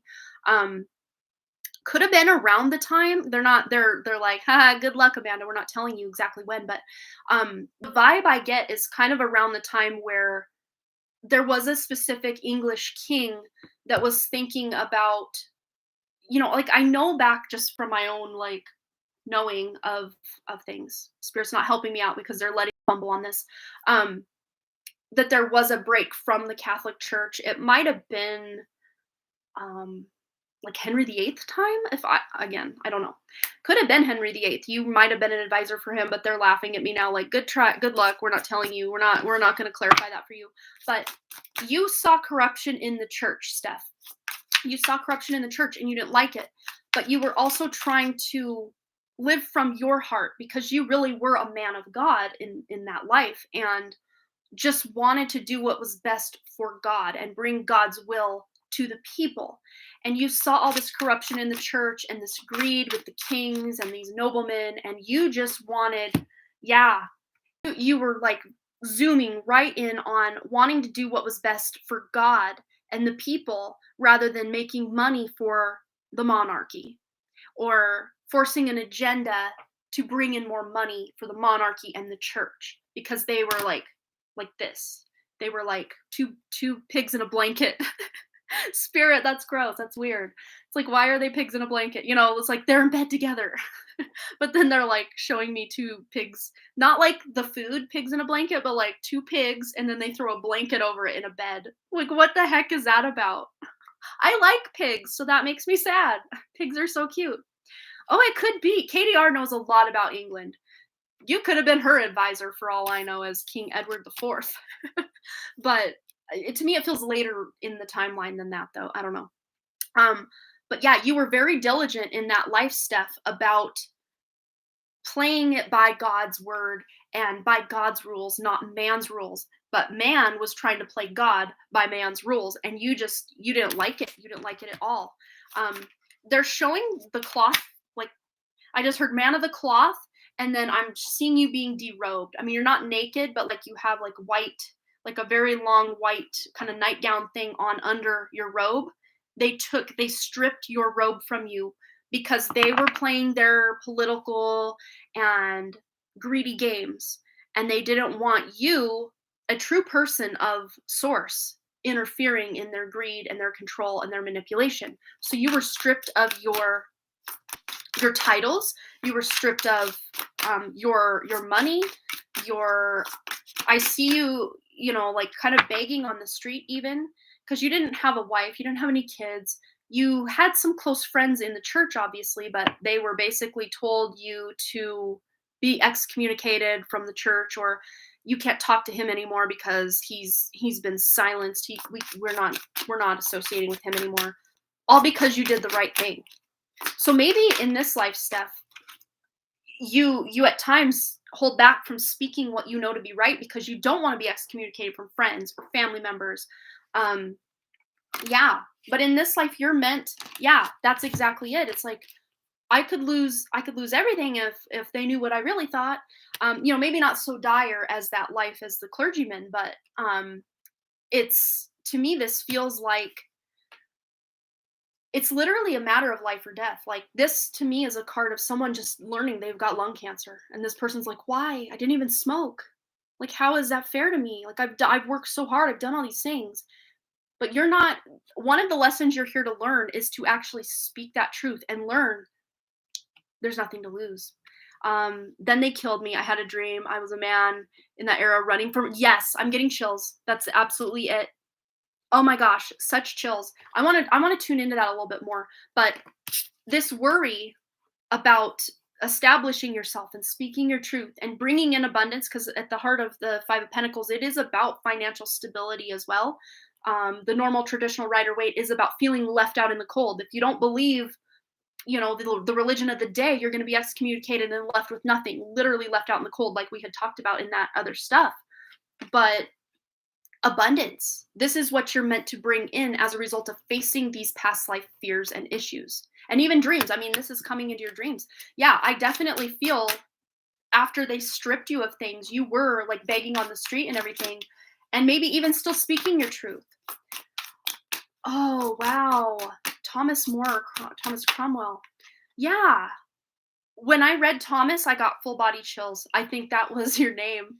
Spirit's trying not to confirm. They're like, we can neither confirm nor deny. But you, in this life, you are completing some of the cycles that you had learned in that life. And this is a Four of Wands.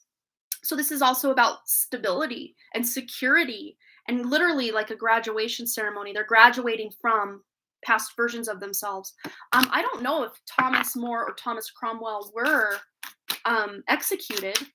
Let's tune in if this was Steph being, tracked down to be talked to, or did she lose her life? Yeah, you did. And this, you would think, oh, that's a good card, success. But it's like you were begging for your life. You begged for your life. And to me, this person's like throwing you maybe a small bone. So you may have escaped with your life. I want to clarify this. Or maybe you had some small amount of hope that you would escape with your life, but then they took it. But let's see. Was Steph's life taken? Yeah, strife. It was and this is interesting because this is a deck based on New York. Red Sox versus Yankees is a huge rivalry. Huge baseball rivalry. I have a son named Boston, named after the Boston Red Sox. And his name actually started as a joke because my father-in-law is a huge Red Sox fan. And if you even speak the word Yankees in that house, there's a talking to. So like this is letting you know you were the man of God against the people of greed and all of that. And of course, the strife here is you begged for your life and you probably did not get to keep it. Or it was very, very, very difficult there on out because no one would hire you. You couldn't do, the clergy work anymore because you were excommunicated or thrown out or whatever. Yeah, wow. Powerful past life. Yeah, but I hope that resonates that, you're overcoming that cycle in this life. Yeah, rags and cold. That's definitely how I saw that. You just kind of stumbling around like with a cup, like asking for food or asking for, shelter, and nobody would take you in because everyone knew the story and didn't want to get themselves also then excommunicated. And you could have died alone in the street or they tracked you down. And yeah, it happened in your 30s, but you remember it like yesterday. Wow, isn't that interesting? I know that both, they were beheaded. Let's feel into this. Ooh, these two. Yeah, that's exactly what happened. We've got the lovers here. This is about a choice. We're not seeing it as the face value, literally lovers, but the choice or decision that's made, and then defeat. Literally defeated, literally beheaded. And I almost read this as like a chopping block. Like, do you guys see that? Wow. And you played your cards and you played them right, but because of the low vibration of the monarchy and the church at the time, you lost your life for doing the right thing. But in this life, that will not happen because you've completed that cycle and you're here to actually speak your truth and actually be rewarded for doing so. Oh my gosh. Wow. I'm seeing Cromwell. Wow. Thomas Cromwell. I wonder if that's you. Oh my gosh, I got chills. Spirit's now turning their back on me. Like that. Oh my gosh. Yeah. Wow. Something to think about. Maybe go research Thomas Cromwell and Thomas More just to see which one really resonates. Read their story. See if you can tune into anything else that really resonates with you from that stuff. It's not every day we pick up on an actual famous figure. And Spirit wasn't even trying to go there, but like Amanda got him to go there without them going there. No, they're laughing. It's a playful little jib that they're doing. They do this sometimes. It's like how cool. I love that. No, we're good. Because if there was something that they definitely didn't want us to see, they would trapdoor that and we would never see it because it's happened. Like when I asked Kurt Cobain, like who the people were that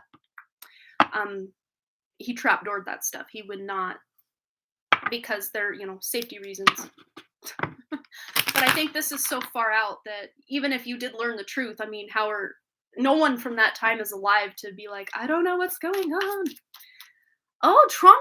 Cromwell married someone thinking it would help the situation, but it got him executed.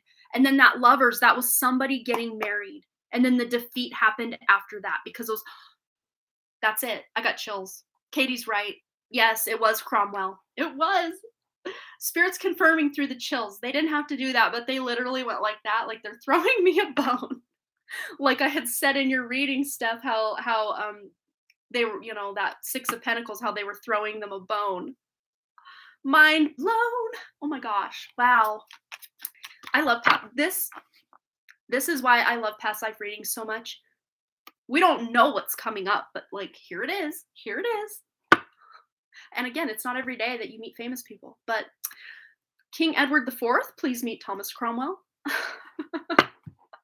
How crazy is this? And I don't even know if they were alive at the same time. Like, that's how inept I am at knowing actual history. I have no idea. But that's the beauty part of this. I don't need to know for me to at least be able to spit it out from what Spirit's showing me on certain things. So there we go. There we have it. All right, Kirsten, it is your turn, my dear. I think I had been dead for a while. Yeah, I think so. Because to me, this thing felt like after King Edward IV's time. And if that lines up, then I guess my intuition was on that one. Without Spirit's help.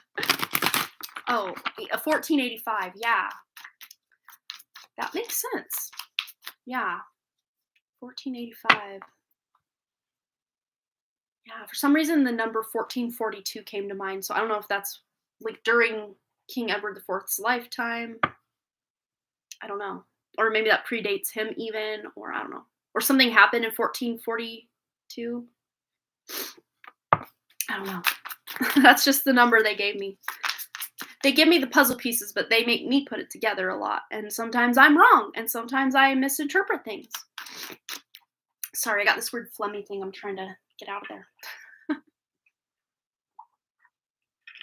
Awesome. So fun. So Kirsten, what can I look forward to after this divorce? What should I focus on in my life now? Oh, you were born in 1442. On April 28th, my birthday. There we go. That's crazy. Sometimes, like, when Spirit doesn't want to help me out and then I just tune in with my intuition, it amazes me. It amazes me so much. And I'm like, I need to trust myself more. But when Spirit gives it to me, it literally just comes through. It's like I hear it or see it or feel it or know it, and it comes through. And I don't feel I could take any credit for that because I didn't have to puzzle it out. But I just puzzled this 1442 out all on my own. Woo! Look at me go. Oh, 1483. Oh, there you go. Interesting.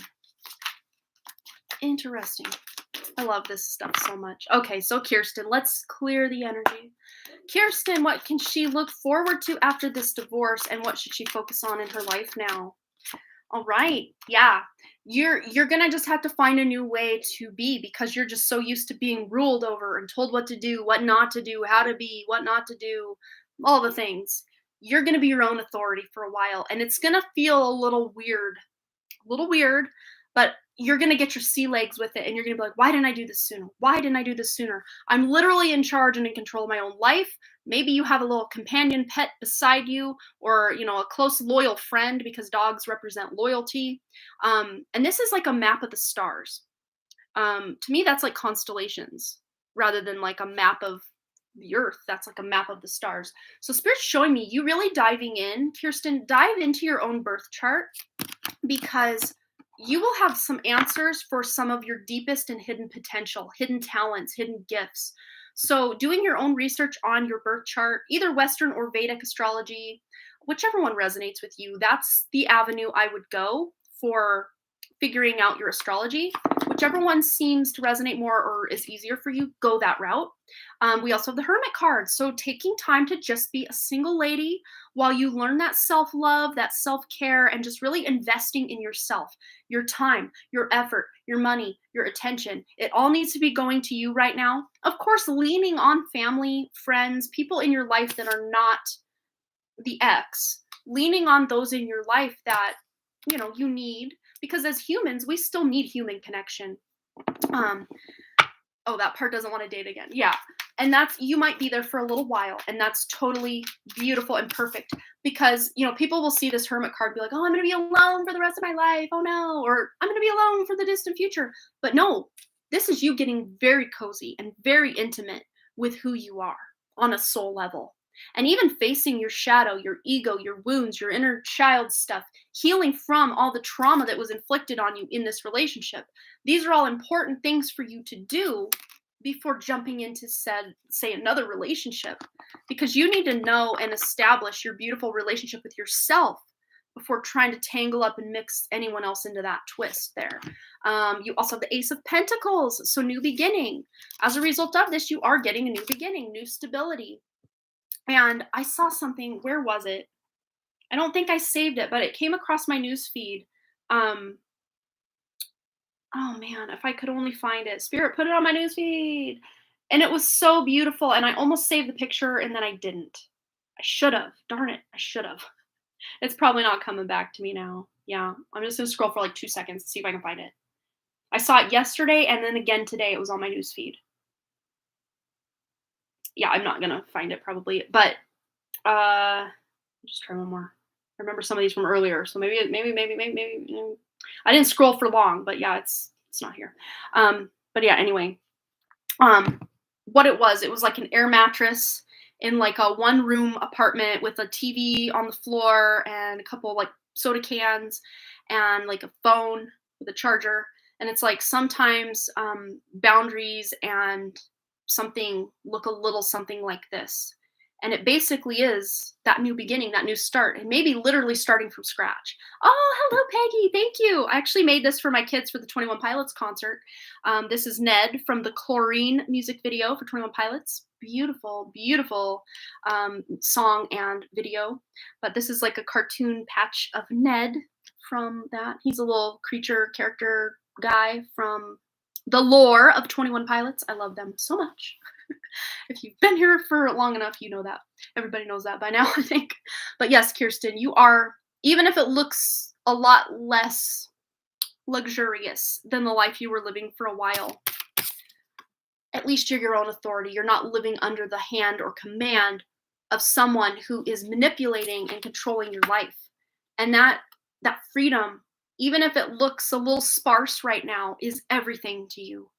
It's everything to you. I wished I had saved that, Kirsten, because it was so fitting and I knew someone needed to hear it. And I saw it twice, and especially after that second time I saw it, I'm like, I should save this. Someone needs to know this. And then I didn't. And I don't remember what it said. If I remember what it said, I could have easily relate it. But it said something like sometimes having firm boundaries and like living from your heart look a little something like this. And it literally looked like someone starting completely over with nothing. But that's the beauty part of it, is you can create on that canvas that little seed of opportunity. You can plant it and watch it grow into something really big and beautiful. That's exactly what you're doing. And taking your time, having patience. Oh, good God. 2 aces, 2 new beginnings. But you're getting the clarity you need. And especially pairing the Ace of Swords up with the Hermit, you diving into who am I? What do I need to heal? What do I need to love about myself? What do I just becoming selfish a little bit? But really, becoming selfish is selfless when you need to heal. It looks a little selfish maybe to people in your life. Like, you never hang out with us anymore. You never do this. It's like, sorry, recalibrating my life a little bit right now. So like, sorry, not sorry. It's because when we are learning self-love, especially after a long toxic relationship, we need a hot minute just to, where am I? Who am I? What am I doing? You need a minute, and there's nothing wrong with that. And I think many people in your life will actually completely understand that. I think they will. But you've got 2 cards of new beginning. You've got half the aces out of this deck, and we've only pulled 4 cards. But you're getting the clarity you seek. You're learning the truth of who you actually are. Not all these lies and manipulative things that this man has told you about who you are that maybe you had believed for a long time. You're cutting those out. You're removing those cords and believing the truth, which you will only find within your heart, within your soul. It's not coming from what this person put in your head. You're releasing a lot of those lies, because that's exactly what they were. Lies to get you to do what he wanted you to do, when and how he wanted you to do it. You're learning self-love. Yeah. Because you're taking the steps on your journey. And for a while, you might be alone. But again, you've got a little like animal friend here going along for the ride, excited to be in life with you. Animal companions in all of these cards. And I know it's like the Modern Witch Tarot, but like, I don't know. There's an animal companion in every single card. They probably all do. No. Yeah. Well, there's a cat up top here. But like, yeah. I'm just really honing in on an animal companion. Or if you don't want it or have an animal, it can be like a close friend or a family member that you trust to lean on and get support from as you transition to a new way of life, a new way of being. But all this self-love, self-care, let's get some self-care messages for Kirsten. Oh, you have a cat, but he's being left behind, right? You can't take him with you, or he won't let you take the cat. Wow, flow like water. So a lot of sea salt baths. This is one way I've healed myself from many things, is just getting in the bath, having a good cry, healing meditations, listening to music, crying it out while I'm in the bath. Like, that's my favorite way to process life. Oh. Oh, if you move back home, you can't take her. Yeah, that's hard. That's so hard. Let's see. Self-care. Dance. So flow like water and dance. And both of these are about moving, having some movement, flowing the way life is trying to take you, because you know, we come to these rock bottom moments and breakups and, you know, shifts in life, and we are then putting out there, it's like, Spirit, I'm surrendering. I don't know what to do. Help me. You know, that's usually what many people do when they hit this kind of rock bottom energy. And Spirit always answers. Spirit always answers. They even answer if we don't ask. But like, when we ask and we put that intention out there to get guidance, get love, get support, I mean, they're already doing all this anyway. But when we put that intention out there and then we start seeing it show up through synchronicities on the clock, through feathers, through other people's conversations. I mean, Spirit leaves messages in many ways. But just asking for guidance, clarity, wisdom, you'll get it. You'll get it in droves from your guides, your higher self, God, the universe, whatever you want to ascribe that to. Let's go ahead and get one more message for Kirsten on her journey ahead. Anything else Spirit would like to illuminate for her, please? Galactic Mushroom, the Divine Matrix. And we got the number 42, which is 6, which is all about that self-love, self-care, balance, nurturing and mothering and loving yourself, but not returning back to the 3D world, but really tuning in to that inner world, that more fifth dimensional consciousness of your soul, of the higher realms, and really connecting yourself to the divine matrix, really, you know, leaning into your spiritual practice, your spirituality, checking in with yourself, taking yourself out on dates, having staycations with yourself, and just really getting to know yourself on a deeper level. It's very important and very beautiful for you to do at this time. Yeah.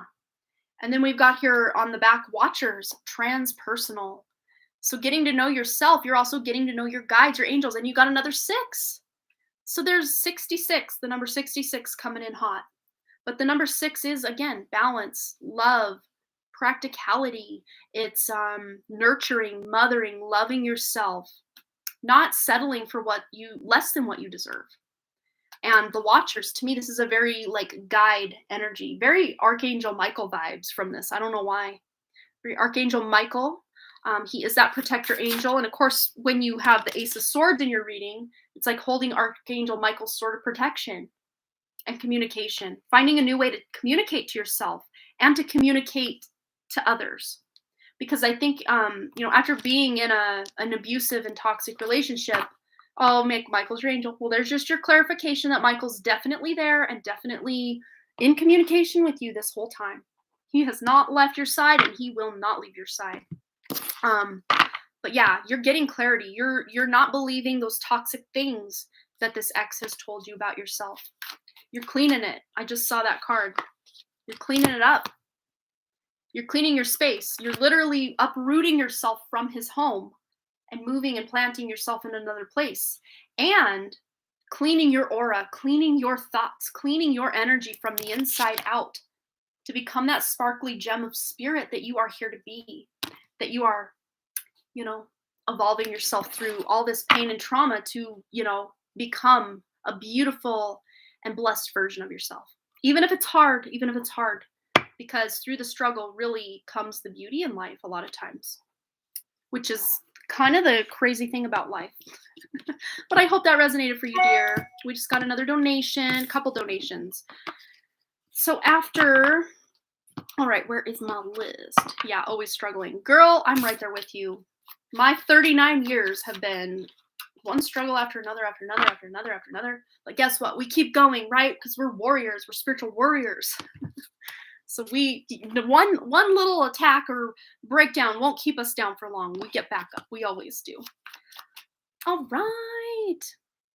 Car Yang, welcome. All right. So up next, we've got Michelle Lynn, and then from there, my list kind of goes off the rails. So I'm going to actually update because we did our holdover message. It's Kar and then a new word, capital Yeng. That's how you spell.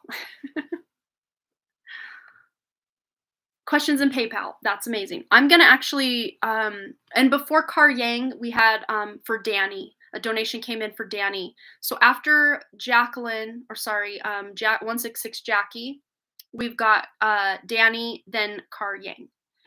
Thank you, Ethan. I appreciate it. And Ethan, put yourself on the list as well. So 166 Jackie, Danny, Car Yang. And we're going over to email from Michelle Lynn. Yes, we are. Okay, Michelle Lynn. Oh, and we also had Emmy.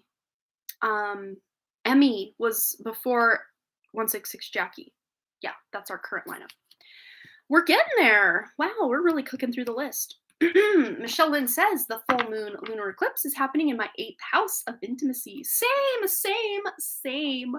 And it makes me want to ask about love. I'm burnt out with the topic of work. LOL. I know there's more to life than work, and I don't want to feel guilty asking about love because I know I deserve it. Can Spirit please give me some hope about this future love? Does he still think about me from when he saw me last? I don't want a timeline of when we will meet. I just want to look forward to feeling joy again in my life and all my relationships and enjoy the company of those I love. I love that. That's such a good way to put it and just leaves it open-ended. But yeah, the 8th house of intimacy. This is not an easy transition for those of us who are in relationships, but like we're doing it. We're getting through it. We're doing the thing. All right. So let's see what's coming in for Michelle Lynn with love. Just give us a vibe from this eclipse going on in her 8th house. What is this bringing for her? What does the future hold for this? Yeah, Page of Cups. This is bringing new love. That is exactly what the Page of Cups represents. New love. It takes the Ace of Cups of new love and offers it to you in a very surprising and beautiful way. So I would say that he does think of you. He absolutely does. And paths may cross because eclipses usually kick off a 6-month cycle because the eclipse seasons happen about 6 months away from each other. So you may have a fun surprise coming up between now and the next eclipse cycle, which will happen at the end of May going into next June, somewhere in that time frame. Yeah, it's about patience right now. It is about patience and cultivating and really nurturing. I actually love this card. And this is an aspect of this card that a lot of people don't really touch on with the patience. But, when you have a garden and there's stuff kind of coming into bloom, or to ripeness, but it's not quite there yet.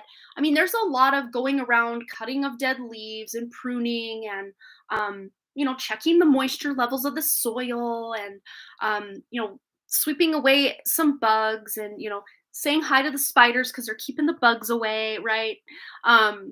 There's a lot of little puttering around. There's puttering around that this person is doing. It's not all about just sitting there like stamping the foot, like, when is this coming in? When is this coming in? It's about actually cultivating and nurturing the environment you're currently in, which I love this because, especially with kind of how stuck and stagnant you felt, this is about exploring your own intimacy with yourself, with, it's not just the house of sex, but like a house of just intimate knowledge of your birth chart, of divination, of tarot, of hidden knowledge, of conspiracy theories, mysteries, family secrets. I mean, the eighth house is a lot of things.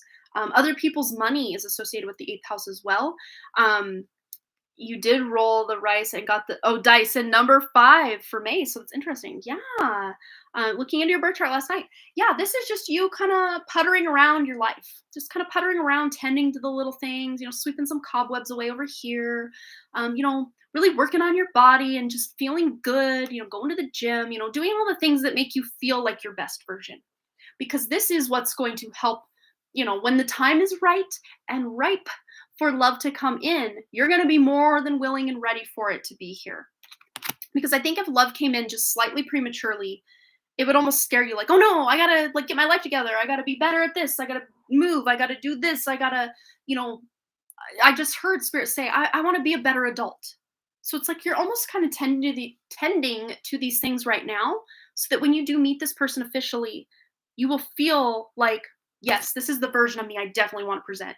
And not to say that the version that you are right now is anything less than amazing, because that's not what we're saying here. But you would just feel more in that solar plexus energy, that beautiful solar plexus chakra. You would feel more emotionally willing to go into a relationship and feel very confident in this relationship. Not, oh my gosh, how did I land someone like him? He's going to leave tomorrow because, like, I got this going on and I got that going on and, like, my life's a mess. And not that your life's a mess, but we all talk ourselves up and hype ourselves up that things are worse than they are sometimes.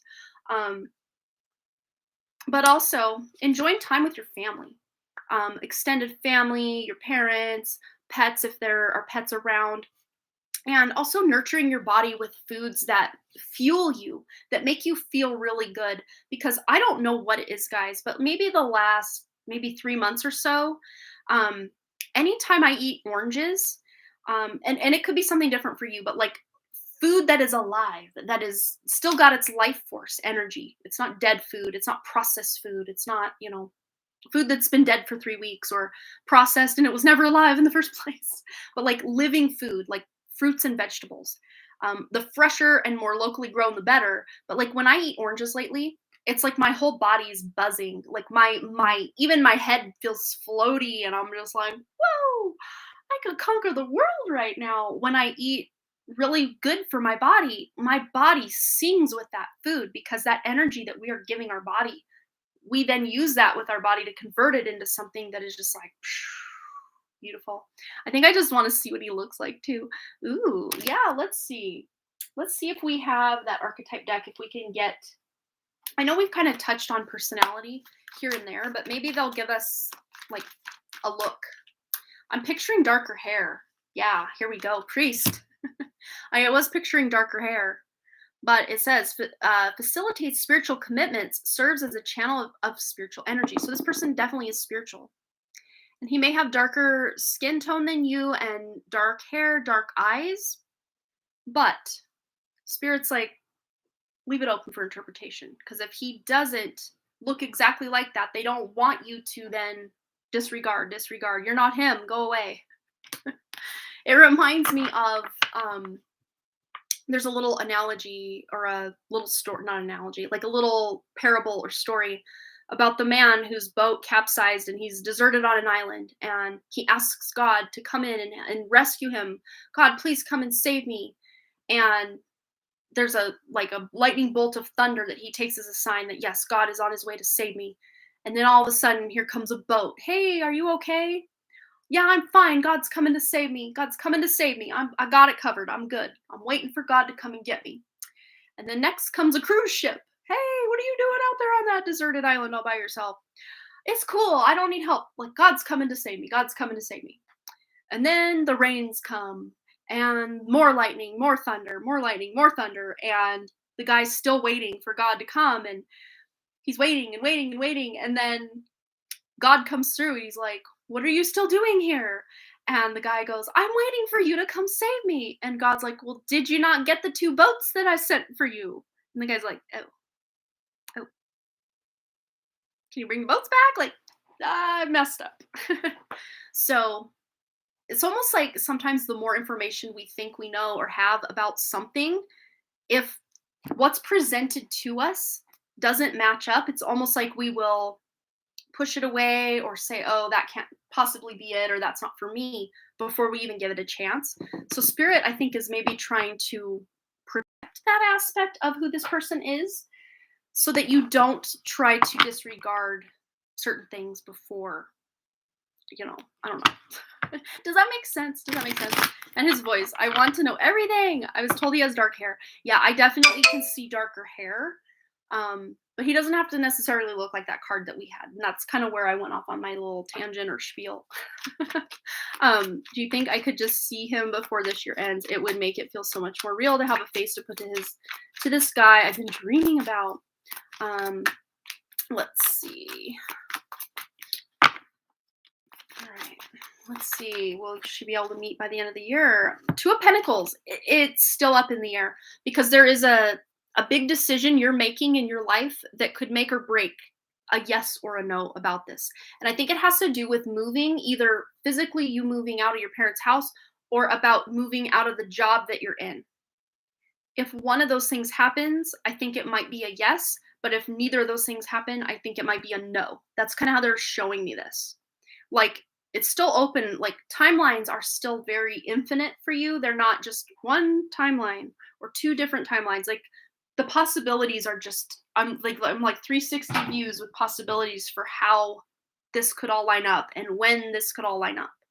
Because there are so many things that you are going to be doing in your personal life that you need to focus purely on finding the new job, on finding a place to live, because that really would, not that living with parents is bad. I mean, I lived with my mom I moved out after high school, but then moved back in with her from age 21 to 21. I wasn't there long. But then I lived with my husband. We were dating at the time, but I moved in with him and his parents we lived there for 4 years so we could save money and buy a home. So like, I don't see that it's bad to live with parents. Like, you can definitely really get ahead that way if you've got the kind of parents that are like, yeah, you can live here, just contribute, but like save your money for a home, save your money for whatever. That's the opportunity and privilege that I was awarded, which was amazing. I loved that we got our start that way because we didn't have to settle for less, out there just paying rent somewhere. We're trying to save a house. But yeah, I think when you really can get a handle on just being where you want to be in your personal life, along comes a lover boy. Like, that's how they're showing me this. We did get January I'd move when I asked you a yes no question a few weeks. Yeah. And I would say, get things going now. Like, start celebrating now or acting as if, putting that intention out there, taking steps in these directions to bring it to you sooner than later. Because like Spirit showed me, like, if you don't, apply places, you can't really get that job. You know what I mean? Like, there are certain steps that we have to take to ensure a specific outcome on something. And I can throw at you all the timeline Spirit gives to me, but, unless someone is like, okay, I'm applying for jobs. Okay. Oh, I got an interview over here. Oh, I also have an interview over here. So one of those jobs could be it. And then I got my job. And then, okay, I'm making more money now. So like, I can start saving and actually get a home and then start moving. Like, things really start moving and shifting when we start setting intentions and actually taking action in the direction. Yeah. When things really start moving forward for us. I feel after the full moon, things will start moving for me. When the retrograde shadow goes away more. Yeah, but I'm saying too, don't wait. Spirit wants you to know, don't wait. If you see an opportunity or a ball rolling toward you, grab it, and run with it. I just smelled like sage smoke, which obviously I saged this whole place before I started my show, but like, I just got a weird little intense whiff of sage. So like, clearing your energy might also help bring these opportunities in. I think they call it clairolfaction. Like, clairvoyance is clear seeing, clairolfaction is, but there's like 3 or 4 different words for clear smelling or like spiritual smelling. I get that once in a great while, but not very often. So I think there's a message in that for you about clearing the energy, clearing your space, having a space to call your own, having a job that makes you feel like an adult. And I don't think you've ever expressed that, but Spirit's like, she wants to feel like an adult. So I don't know if you living at home or still working at the place you've worked maybe for years makes you not feel like quite a grown up or an adult. I mean, I see you as a grown up and an adult, but maybe you yourself kind of feel like a kid, or like you're not quite an adult yet, because, or like an official adult. But spirit's like, you are, and you have been. You just don't know yet. Yeah, we're an almond milk family, or more specifically, cashew milk. I love cashew milk. That's why I use in my tea in the morning. I love it. But I hope that resonates for you. Yeah, yeah. So there is that kind of hangman energy with living in the same house you've always lived in, having the same job you had since you were a teenager. I can see where you're just kind of getting this boredom and wanting those changes, wanting something new. I could totally see why. But start taking action in the direction of opportunities you see coming in, and before you know it, you're not even going to recognize your life, like, but like in a really good way. Like, you're going to be super excited to make these changes in your life. Oh, exact same car, same job. Yeah, yeah. That might be, taking steps to make these kind of changes can then bring this in. All right. Ooh, sweetened hazelnut milk sounds amazing. I love hazelnut anything. I think it's called toffee. It's like a candy. You get like 4 tiny little, like, toffee with chocolate, and there's a hazelnut on top. As a kid, like, that, anytime we'd go to the store and they had those, I'm like, "That's the candy I'm gonna get." Because my mom would always, like, let us get pop and a candy if we went to the store and went shopping, which is usually, like, once a month when we do the big grocery shopping. But have good memories of the toffee. Also, I would get the Look candy bar a lot, and I'd also get the Score candy bar a lot. It's kinda like a Heath, but it's called Score, Skor. Do they even make Score anymore? I don't know. My kids had some Heath candy bars in their trick or treat, so I had a couple of those. Ah, yeah, oh my gosh, those are like, I just wanna bite into one. It's so good and melty and crunchy all at the same time. I don't even know if they still make toffee. It's spelled like this. Toffee. I don't know, Google it. Does it still exist? I think I need one sometime soon. They're so good. Yummy. Yeah, hazelnut is my jam. I used to love getting hazelnut coffee, like with the hazelnut syrup stuff in it at the coffee place, but I don't tend to do the coffee a lot. You're jealous, you want to eat more healthy, but your family would look at you weird. I don't know, just say, I'm on a health kick, family. Leave me alone. So what? So what? Come at me, bro. Actually, don't come at me, bro. All right. Who is next on our list? The list is somewhere around here. I can probably go back through my donations and find a list. Emily, are you still here? Are you still here? Has anyone heard from Emmy? And then 166 Jackie is after Emmy, and then Danny, and then Car Yang. And we're 2 hours and 7 minutes into the live stream. Thank you for your likes, you guys. I appreciate that. I don't think it really matters at this point, though. Like, I'm completely content at the size of my channel. Although, one thing, if we could get to 1,000 subscribers, that would give me the community tab. Well, it has to be 1,000 subscribers and 4,000 watch hours. So it's still, even when I hit 1,000, it's going to be a long time. I don't have 4,000 watch hours over here. But I want the community tab. So if I decide not to go live, or if I want to go live a day that I don't normally go live, I can let you know in the community tab, without having to create like a live stream and then go live for like 2 seconds to tell you my news. Community tab is pretty handy for that kind of stuff. Just to let you guys know, hey, have a headache, don't want to go live today, or hey, I'm out of town and I forgot to let you guys know I'm not going to be going live, or whatever the case may be. Because I like to let you guys know, because I try to keep a pretty consistent schedule of Wednesday at 7 p.m. Mountain Time and Saturday at 2 p.m. Mountain Time. And it was like 15 minutes late today because I had some errands to run and kids to drop off at birthday parties and kids to pick up from sleepovers, and yeah, it was a thing. So I had to bump it back about 15 minutes to give myself enough time to get home and ground in and meditate before the live stream. So Emily, are you here? Aqua Emmy, there she is. Just want to know if Martin has anything to say to me that might not be brave enough to say. Okay, let's go to tarot. And we're going to go to the Urban Tarot. because this is a more, I like to say dark, but like not in a bad way. Like this will get to the tea. This will get the tea on something. It's not as lighthearted and fun as, say, the Everyday Witch. This will get to the tea. So if there's anything that, maybe he's not so forthcoming about, we're going to get to it. Martin. Okay, for Emmy, anything Martin has to say that he may not be brave enough to say. We're getting the tea. Anything. Ooh. Wow. Well, there definitely is an attraction here. So I don't know if you guys are in a relationship or you're just kind of feeling around the relationship thing. He sees you as someone very attractive. This is the Princess of Wands, or I kind of liken it to the Page of Wands, but this is a Thoth-based tarot rather than a Rider-Waite-based tarot, so it's slightly different meaning and symbolism.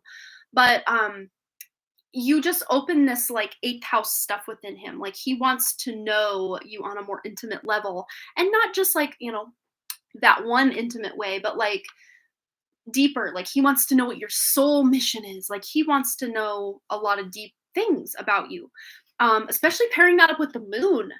And this is like a New York based tarot, the Urban Tarot.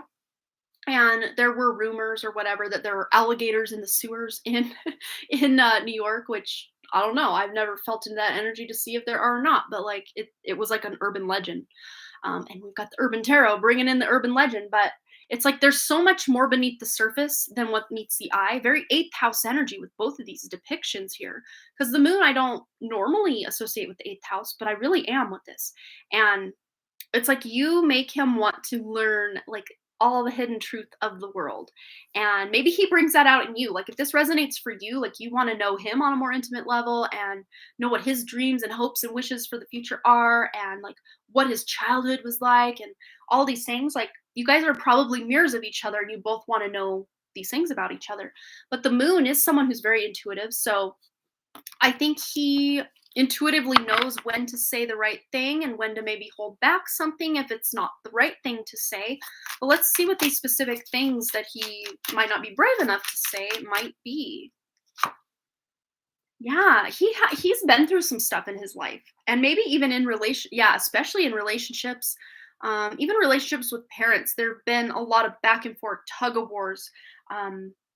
Just a lot that hasn't worked out in his past that he's moved on from, that might just be difficult for him to, bring to the surface because it's so deeply buried, some of this stuff from childhood and past relationships, that he doesn't want to like harsh the mellow of the vibe between you by saying, yeah, this one girl, she really did a number on me, and then saying all the things she did. Like, that might be too deep of a conversation. And sometimes he kind of is like intuitively trying to feel where the line is. How much should I share? What should I hold back? So I don't think there's any like deep, dark secrets that he's got, but just knowing when and how and where to say certain things, and, social grace kind of thing.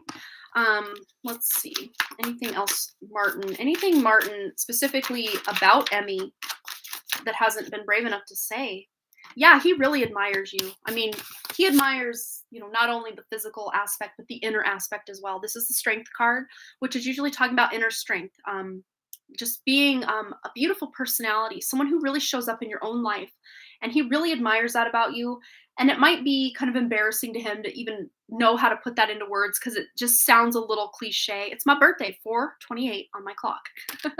Sounds a little cliche or cheesy to be like, wow, you're such a strong woman. I really admire you. Like a lot of men don't feel comfortable saying things like that because it just sounds too like, I don't know, cheesy, or like I'm trying to be a Prince Charming to woo your clothes off of you. Like, and he doesn't want to come across like a creeper. Like that's his biggest thing. He doesn't want to be a creeper or say the wrong thing to creep you out, because like he's not a creepy person at all, but like, maybe the way he would think something deeply about you, saying that like right out of the gate might turn you off. Like, oh my gosh, what a weirdo. I got to get out of here. But he doesn't mean them this way, something like that. But yeah, there is this intimate connection between your souls, and he's tuning into this. And I think you're tuning into this as well with the moon, because this is a soulmate connection. And this might be why it's hard for him at times to allow himself to be close to you, because he can feel like past life stuff between the two of you. And even, past in this life things he's been through. He doesn't want to get hurt by you by sharing too much and then having his heart out there and then getting it broken by someone else. Because I think he has been through some ish in the past in love. But let's just see how he feels about Emmy in his deepest, most intimate soul way. Yeah. Yeah. So I don't know if you guys are in separation right now because we do have the retreat card. So it says it's time to disconnect from the world. So if you are in separation, it might have had to do with codependency, which when this comes up, it's like, oh no, red flag, oh, trigger, trigger, trigger. But like, just saying, in the 3D world, in the 3D unawakened matrix, pretty much every single relationship, whether it's with a significant other or a parent or a friend or a child or a coworker, it borders or really goes into the territory of codependency because the way we relate to each other as humans in a more 3D way, it just ain't it. It's very codependent. I scratch your back, you scratch mine. Very transactional. Where true love just flows. True love just flows and doesn't expect anything in return. But yet at the same time, because it's flowing, it also flows in from the other person without them expecting. But because we live in this 3D matrix, all love is very conditional. Well, if I do this for you, then I expect you to do that for me. So he and you, and both of you probably together, may have dipped into codependency territory, which is a theme in the whole collective. So it's not like I'm just calling you out, I'm calling all of us out because we've all operated in codependent ways. So as to protect ourselves and also to keep certain people in our lives when maybe we thought we might lose them. So it says here, addictions are affecting your romantic life. It doesn't have to actually be addiction. Sometimes I don't even like to read these because I really garner just enough from the top. But if there has been trouble with alcohol, sex, drug addiction, I mean, in the past, between either you two or him and someone else or you and someone else, especially with this combination of the love card, the moon, the dancer, and the tower, that could be addiction. And addiction and knowing where to put the boundary or, where does that codependency kick in and kick up a notch when we're together or not together.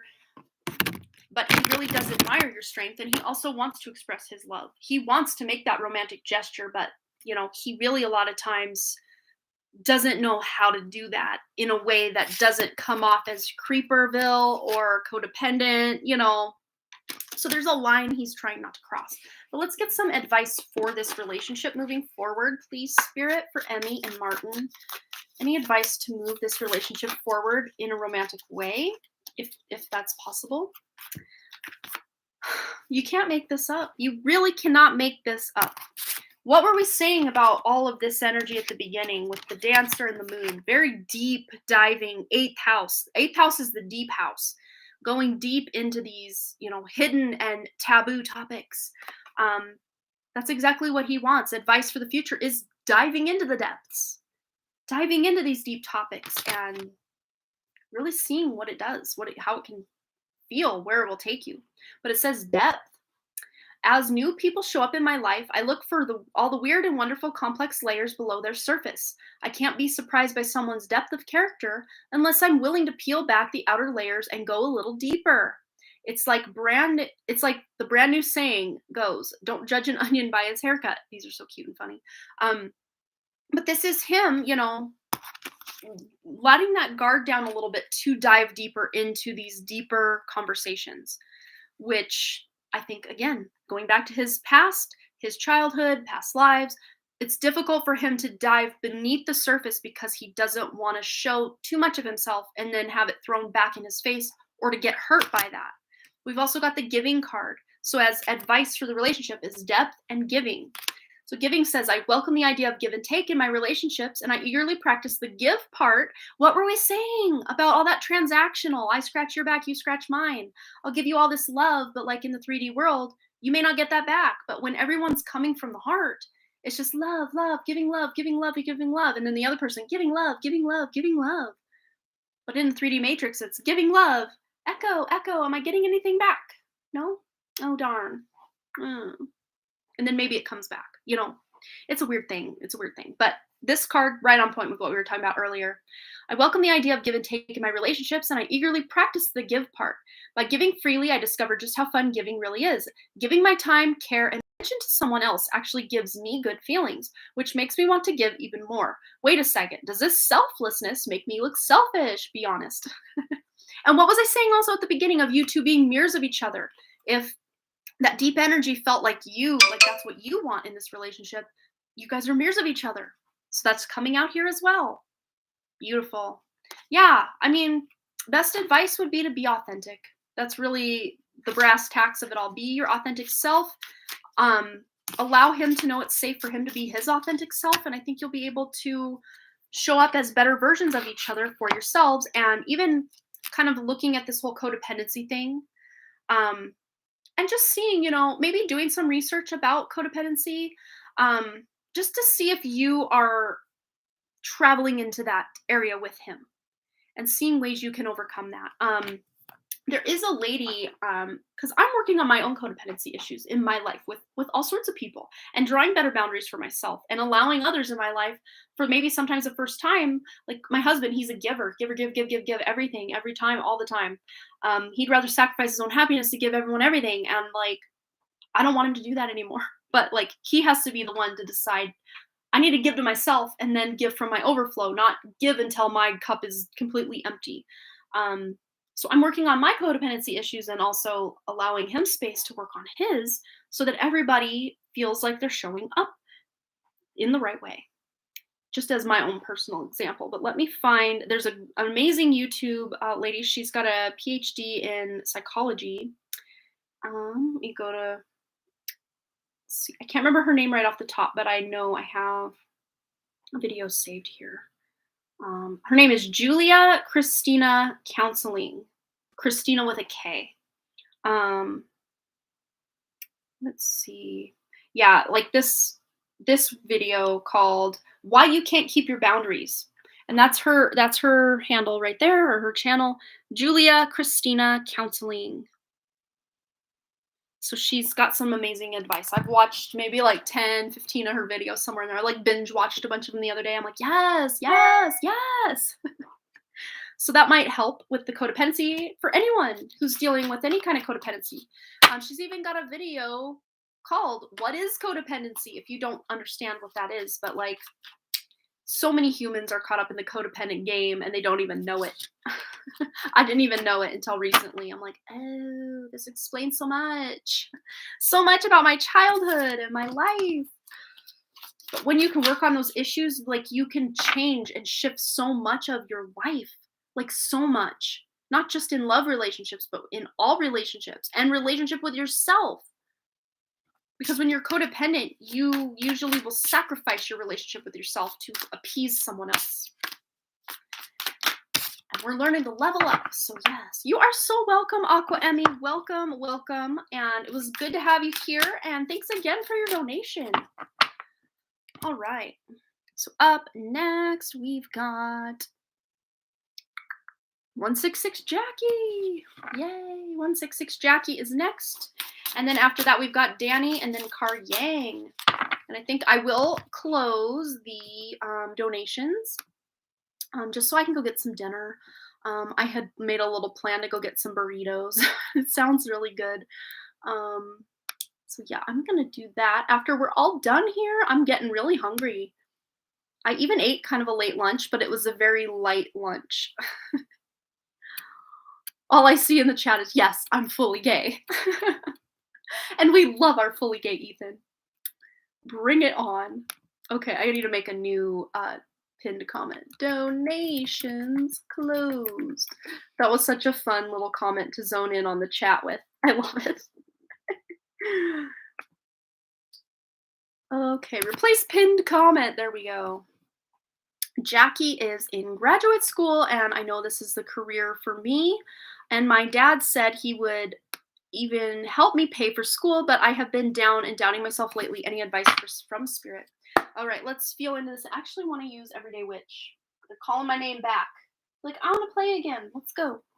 All right, let's shuffle her up for Jackie. in graduate school, and she knows this is a career for her, but she's been having doubts. Her dad's even willing to help pay, but she's just been having some doubts. All right, what's going on for Jackie in her program at school, helping her with guidance with these doubts? Yeah, this is just self-worth stuff coming up because both of these, this is kind of the lower octave of the devil in ways, but also Eight of Swords is very lower octave devil energy. This can kind of detour into that, but now that we've got it with the devil, I can definitely say yes, on point. This is basically feeling a lack, not feeling good enough, not feeling that, okay, wow, I graduate and then I'm in this career. Like, what if I mess someone up? What if I don't do it right? What if I'm not enough? What if I can't do it? All of these things just running in cycle in loop. It's like that little devil on your shoulder. You're not good enough.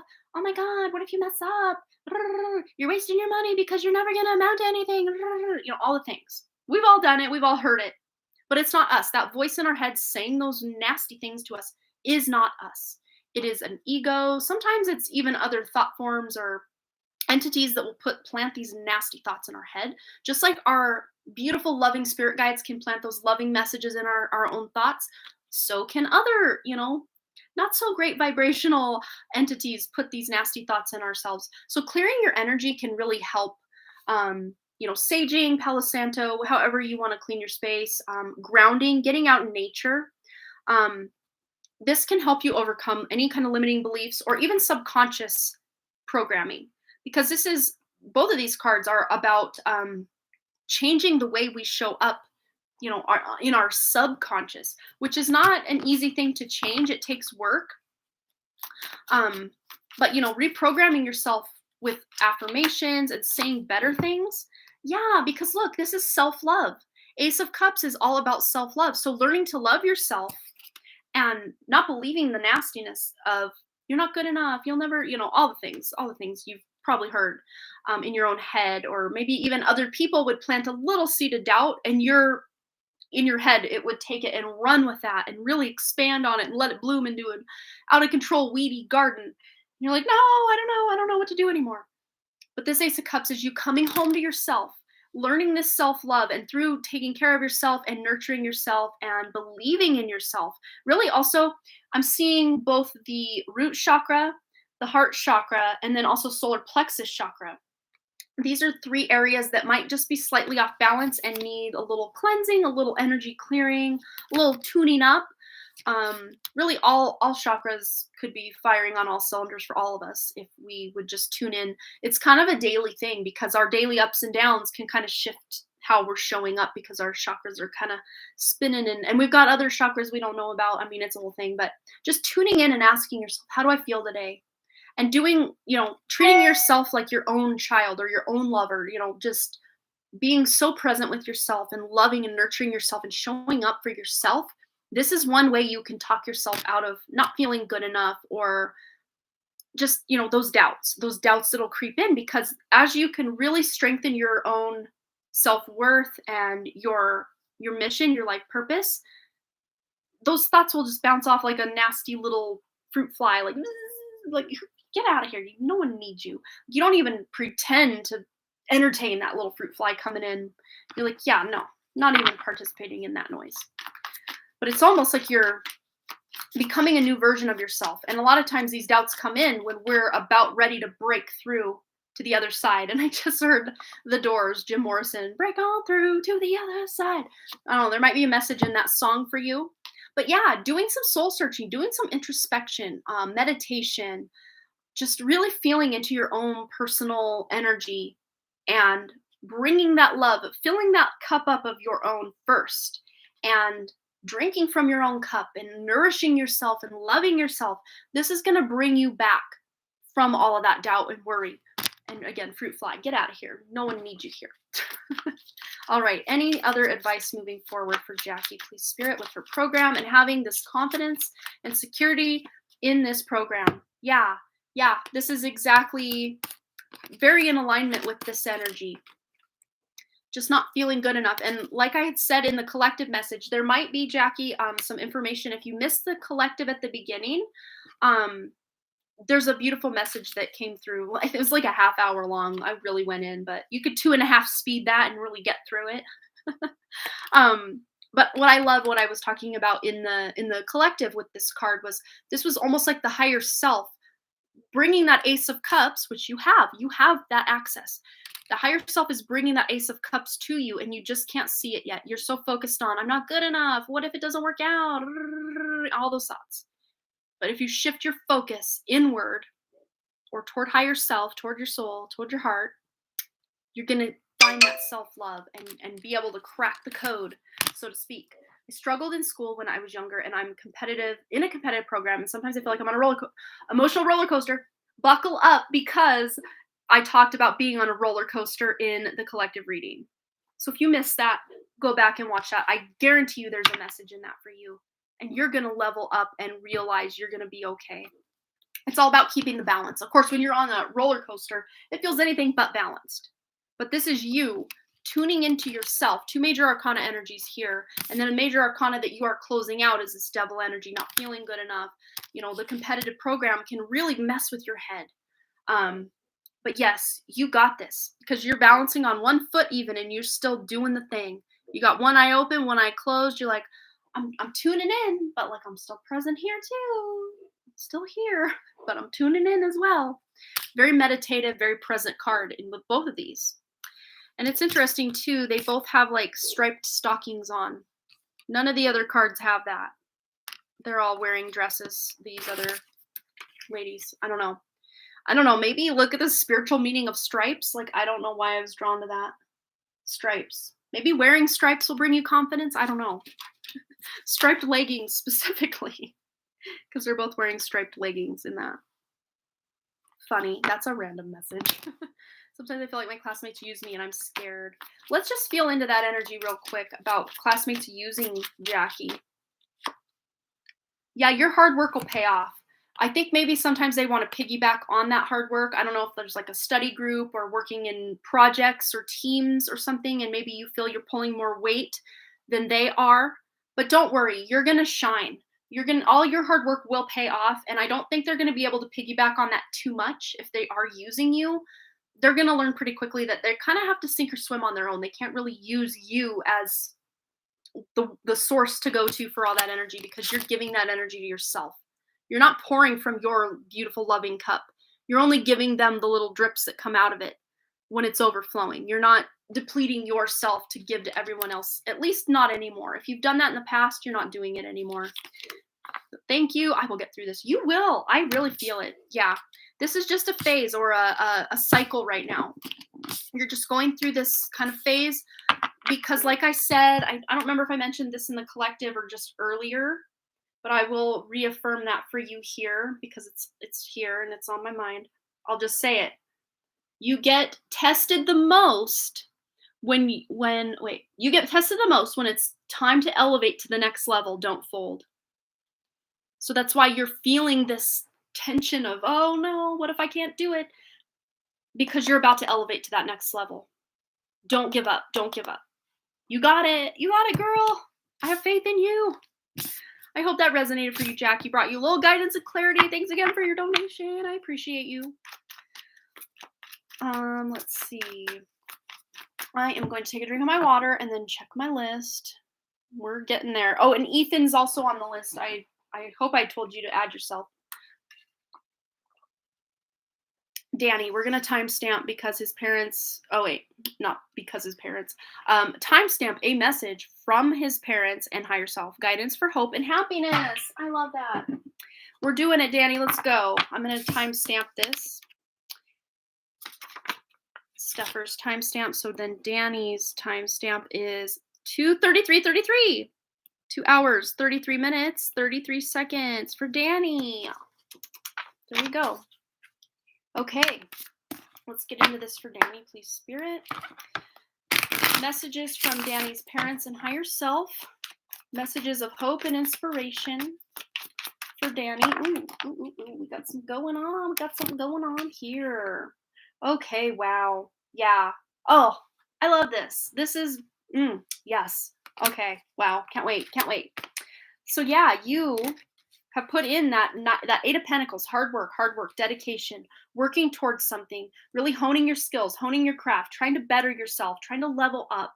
and not just trying, but actually doing. You're doing some inner work, or will be soon, doing some inner work that is really going to help you take this the distance. It's not going to be easy though, Danny. This is a don't give up. I call this my Olympic athlete card. This is someone through all the blood, sweat, tears, trials, competitions, um, nationals, and then I made it all the way to the Olympics. Like, I went through all of that, and here I am. I'm so close to that gold medal, that finish line. I can't give up now. I've practiced. All of these have burned out and they didn't work out, but this one's going to. So even if something in your life didn't quite go the way you wanted multiple times, and you feel like you're on this spinning like wheel, not a roller coaster, but like a Ferris wheel, like same ish, different day. Here we go again. I thought we were over this, and now here it comes again. Don't give up, because yeah, maybe 9 times before now, same ish, different day, same ish, different day, same ish, different day. But this is a chance to change things for the better, for good, to change things completely for good. But what is it going to take? What is it going to take, you ask? Hard work and dedication, making sure you are healing and doing the inner work and also the outer work, which kind of goes without saying on this card. You're doing the outer work with both of these, but also the inner work is just as important as the outer work. Really working on, becoming a great version of yourself. I mean, we're good people, we are. But when we start to settle for less than we deserve, or start to resent certain people in our lives, or just feel like we're not getting a fair shake at things in some regard, we start kind of holding back our loving energy. We hold it back, and then it's starting to be projected into people we love, and they're going to start holding back their love from us. Like, it happens 9 times out of 10, usually 10 times out of 10. We start to see, once we feel bad about ourselves, then other people start making us feel bad about ourselves, and then we make them feel bad about themselves, and it's a whole cycle, it's a whole thing. But what's coming in for you in place of this energy is the Fool. You have a new start, a new cycle. There's something new coming in. But this is you saying yes. This is you taking that leap of faith, having the faith in the future, even though you don't know the outcome yet, that maybe it won't work out the way it did the 9 previous times. I'm going to have faith that it's going to be different this time, which, sounds like a toxic thing to be like, just use like the abused wife as an example. And then the abusive man will come in and be like, I promise I won't do it again. I've changed. It's like, those are words, but the actions here are going to have to speak louder than the words. But the actions you're bringing are speaking louder than the words. And I'm, as far as words go, it's like communicating, opening communication, maybe over communicating. Especially if communication has been difficult, at work, at home, with kids, with just all the different areas of life, being more open to express what you really feel. If you feel like you're being shortchanged, most people just like, oh wow, Danny must be doing good. He doesn't say anything. He puts a smile on his face. He does his job. He whatever. They can't maybe feel. Maybe they're not clairsentient. They're not psychically gifted enough to know that something feels off when you say, "Yeah, I'll do it." But like, really, your body language and your energy saying, no, I don't want to do this, but I guess I'll do it because you know, saying what you actually mean and showing up for yourself, speaking and standing up for yourself is very, very important for you right now. Speaking up for yourself is so important. We also have the Knight of Cups, showing up and in a loving way, not just finally speaking your truth and just letting it all flood out like swear words and accusatory and yelling, but like really feeling into, how do I feel? How has this other person or this job or this situation made me feel? And then coming from a place of love within you and how it has hurt you, that can really help the other people or the situations involved understand what they've done to hurt you, rather than feel accused for hurting you. And then they've got their defenses up ready to fight back. And you're like, well, you did this to me. Psh. Well, you did that to me. Psh. Instead, tell them how it made you feel so that they can put themselves in your shoes and be like, wow, I didn't see it that way, but now I can see where my actions may not have been the best. And I apologize. And then you apologize. Like, if you feel you need to, I mean, that could be a whole thing on its own, but everybody feeling heard. There's no room for miscommunication and error. And what that leads to is a very happy, stable, secure, monetarily and financially abundant family. And the structure of the family is good. The daily routines are good. Because a lot of times when the emotional stuff is out of whack, then next comes the physical stuff. Everything becomes disorganized. It's not very clean. No one wants to do what they're told or pull their weight at work, at home, everywhere. But everybody being on the same emotional level, or at least maybe not understanding each other, but at the very least coming forward and saying, "This is where I'm coming from," and allowing that person to know where you're coming from, and then maybe also hearing where they're coming from, or people at work where they're coming from, because there's a lot of assuming going on with you and with other people in your life. I'm seeing a lot of people making assumptions, and it's based on false information. The assumptions that are being made aren't even true. So let's get one more, maybe about these assumptions. Yeah. So it might just be for you to go within, have some of your own meditation time, or time where you can be alone and not like zoned out on a phone or watching a TV program, or, whatever, but maybe taking a walk in nature and just being alone with your thoughts, but not allowing those thoughts to spiral and like, "Oh yeah, he said, she said," and, well, if only they would see it my way, but like feel into your feelings and then see how you can present your feelings to somebody, presenting your feelings to somebody to get them to understand where you're coming from. So you don't have to assume anymore, because everybody's communicating and everything's out on the table. But I think you're going to have to communicate first and foremost with your heart or your soul or yourself, to kind of get your ducks in a row, or to, kind of write down a list of what you actually want to say. Because sometimes in the moment, we don't know what to say, because it's like, I don't know, like, especially like at work or something, and someone asks you, "Hey, can you do this for me?" And you're like, "It's not really part of my job, and you keep asking me to do these things, but like I don't want to do it." But in the moment, you're just so like, "Really? You're asking me this again?" That you just agree to it to not cause a rift, but like actually speaking up for what you believe and what you know and how you feel, that's going to clear so much BS out of your life. But I think first and foremost, you have to kind of show up for yourself and not distract yourself away from your own emotions and how you feel about whatever's going on in your life. So I hope that resonates, Danny. Beautiful message, though. I mean, this is good because they're showing here, your parents especially are coming in like, "Bravo, bravo." And maybe you're overcoming family cycles, like things that you experienced with your parents. Maybe they, like in relationships or with their work, maybe they did certain things. So like you just kind of inherited that as the way you do certain things, but you're realizing it's not really serving your life. So you want to kind of level up, or kind of reprogram yourself to do and show up in a better way for yourself and for others. And sometimes setting boundaries and telling people no is showing up in a new and better way. And it is a form of self care to say no to the things that you don't want to do. That is a form of self care. So, Danny, do some self care. All right. Up next, we've got Car Yang. Go ahead and post your question, my dear, and we'll get right into it. Take a drink of my water. All right.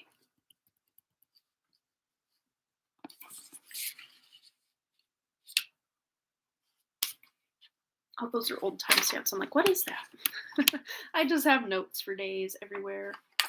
All right. I'm going to cross out what's not relevant anymore so I don't get confused. There we are. Steffers and Danny's timestamps. And I just got to remember in my mind here to post these timestamps in a comment before I go get myself some dinner. Okay. Car Yang, Car Yang. And then Ethan will be rounding us out for the evening. Well, it's evening where I am. It might be day where you're at, or afternoon. I don't know. Fix my hat. Okay. Hello, Car Yang. Awesome. So did you post your question over on here, or were you going to do it here? I don't think, yeah, I just saw live stream tarot payment. Cool. So yeah, you can go ahead and post your question and we'll get right into it for you. It's been a while. How have you been? I don't know that I've seen you maybe a few times after the personal reading that I had with you. That's been forever ago, it feels like. Maybe like April? Maybe before that. I don't know. Time's been weird for me lately. I don't know what day it is anymore.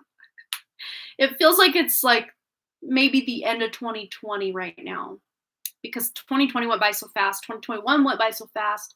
I feel like the last 2 years has taken 6 months to actually transpire. Maybe that's just me though. I'm just like, whoa. Yeah, I turned 39 in April. It feels like a long time ago. I'm feeling called to create a sticker business. Am I feeling called to create a sticker business or is it just my imagination? Let's see. Actually, I'm going to just check on my dog real quick. I hear her like whining, so I'll be right back. She might be dreaming. I don't know.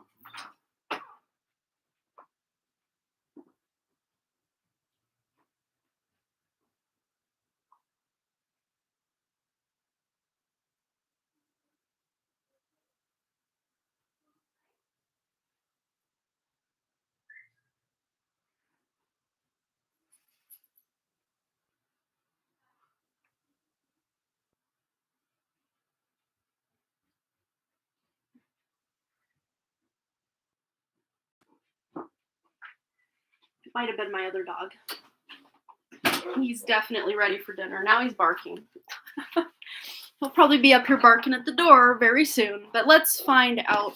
If you hear that, I apologize. He's down there barking now. All right. We did a separate personal reading. Oh, October or November of 2020. Yeah, literally a year ago. So maybe that's why it felt like a while ago. Yeah, okay. So is she feeling called to create a sticker business or is it just her imagination?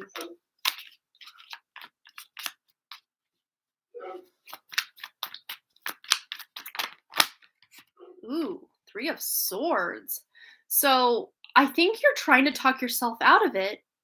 I think this is your, this is being called, like you're being called to do this. But it's almost like maybe something that you did or started in the past didn't work out. So you're thinking, oh, this will probably be the same way. Yeah. And this to me feels like negative self-talk. Like, oh, well, what if no one buys it? Or what if I fail? But to me, I'm still feeling this kind of divinely inspired idea. And I don't think that the sticker thing will be like the end all be all of your career and creation, but like it's going to lead or open doors to other things that really excite you and even bring in abundance and money. Not to say that the sticker thing itself can't bring in money, but it's like it's just the start. It's like the Ace of Pentacles. It's like just the start of something fun and exciting. Yeah, self-doubt. I can totally see it here with these 2 cards. Yeah. So maybe just doing a little bit of meditation, a little introspection, soul searching just to see. But I'm already feeling like this is something fun and exciting that you should do. Like your own self-doubt is kind of almost trying to talk you out of it to try to keep you safe, but there's really nothing to keep you safe from because you're going to be able to have some fun and create some cute. I see like little animals, like cutesy, like little almost like kawaii, like almost like this, like kawaii style, or just like cute and fluffy little sticker stuff. I don't know if that's like the direction you're taking this, but like that's what Spirit's showing me. Like cute little stuff like that, like little animals and little fruits and foods and stuff. Yes, I thought about, oh, chibi. Yeah, chibi animals. Yeah, there we go. That's what Spirit's showing me. They gave you that idea. That would be beautiful.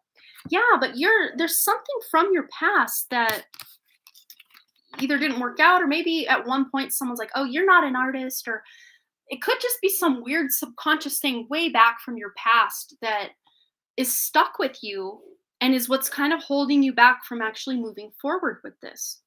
You may even be up at night like wondering or worrying like, well, what if I do all this and put all this work into creating this and no one buys anything? Like that's like a big fear. Like I'll put all this effort in and not get anything out of it. But you have a new beginning here, an emotionally fulfilling beginning with the Ace of Cups. So this is going to be really fun and it's going to be like, it's going to fill your cup. You're going to feel so emotionally invested and it's going to be fun and people are actually going to come to you. correct me if I'm wrong, Yang, weren't you thinking of doing some sort of podcast or something like that as well? I might be confusing you with someone else, but I'm trying to remember back to what we talked about in your reading. But again, it's been a year. I've literally read for hundreds of people since then, maybe even closer to 1,000 at this point. Like, yeah, it's been a while, but yeah, you just might be stuck between, is that a smart move to, make stickers or do a podcast, or make stickers or, get a real job? Which I do see you probably have another source of income right now anyway, or will. I mean, I see at least two income streams for you anyway, but just being confused, like, what do? I don't know what to do. But with this King of Swords, there might be a male, like a fatherly kind of figure or a mentor or an older brother type of person that is actually talking to you like, yeah, you should do it. And that is somebody who cares about you and has your interests at heart. And they're like, hey, if you make a, maybe they're telling you, okay, this is how you make a website. Like, make the website. They can purchase from the cart right here, and then they do this, and it like really gets you excited. So there might be someone in your life coming in to kind of show you the way, or say, oh, I know something about websites, like you could do this, or hey, I once did Etsy, maybe doing this. I mean, it doesn't have to be a masculine energy, but that's just how it's presenting in this card. But someone who can help you find a way to, market or communicate, hey, I have a sticker shop, come to my sticker shop. Because let's just be honest, those kind of stickers just basically sell themselves. They're so cute, they're so fun that it's almost like, take my money, like, right? So it's just about finding the right platform to, I don't know if that's Etsy or some other like sales place, or just creating your own website, or, getting your information out there so people actually know your shop exists. But I got chills now. Someone's going to be instrumental in helping you find the way to get your stuff out there. It could even be someone you're paying to help you, but they have amazing advice that's like, you don't have to spend 2 years spinning your wheels trying to figure this out. You just get going directly to the point, directly to making transactions here. Yes, a podcast. I was going to do that, but I feel to make a new creative spiritual IG account at the moment. I have too many job ideas right now.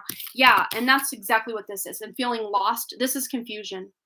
It's like just shooting in the dark, basically, with that blindfold on. But look, one of her ideas has hit the mark, bullseye, without her even taking that blindfold off.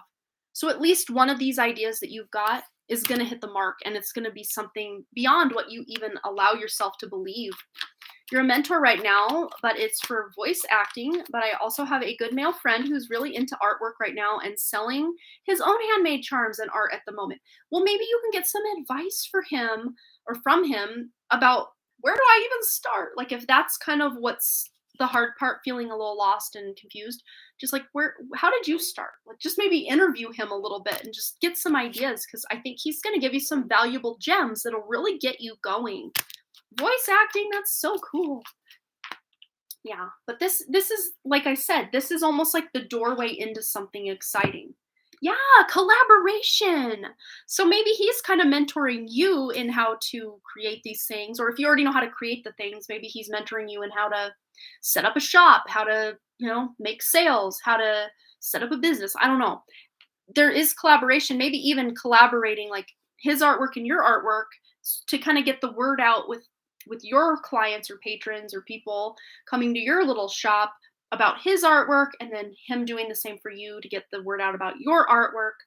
Because there is kind of like a safety in numbers, or networking, getting your name out there. Like, that's the name of the game when you're doing online sales, whether it's with your own artwork or, like affiliate links or whatever. Like, I don't know, but just the more people that know about you, the better the chance of making a sale. And the best way a lot of times to get your word or name out is to collaborate with someone doing something very similar to you. So there you go. So I hope that resonated for you, Yang. Ooh, KDR's dropping some tea about all of these Thomases. I'm gonna go read that after I put these away. And Ethan, go ahead and post your question while I get caught up on KDR's information about Stephanie's Thomas situation.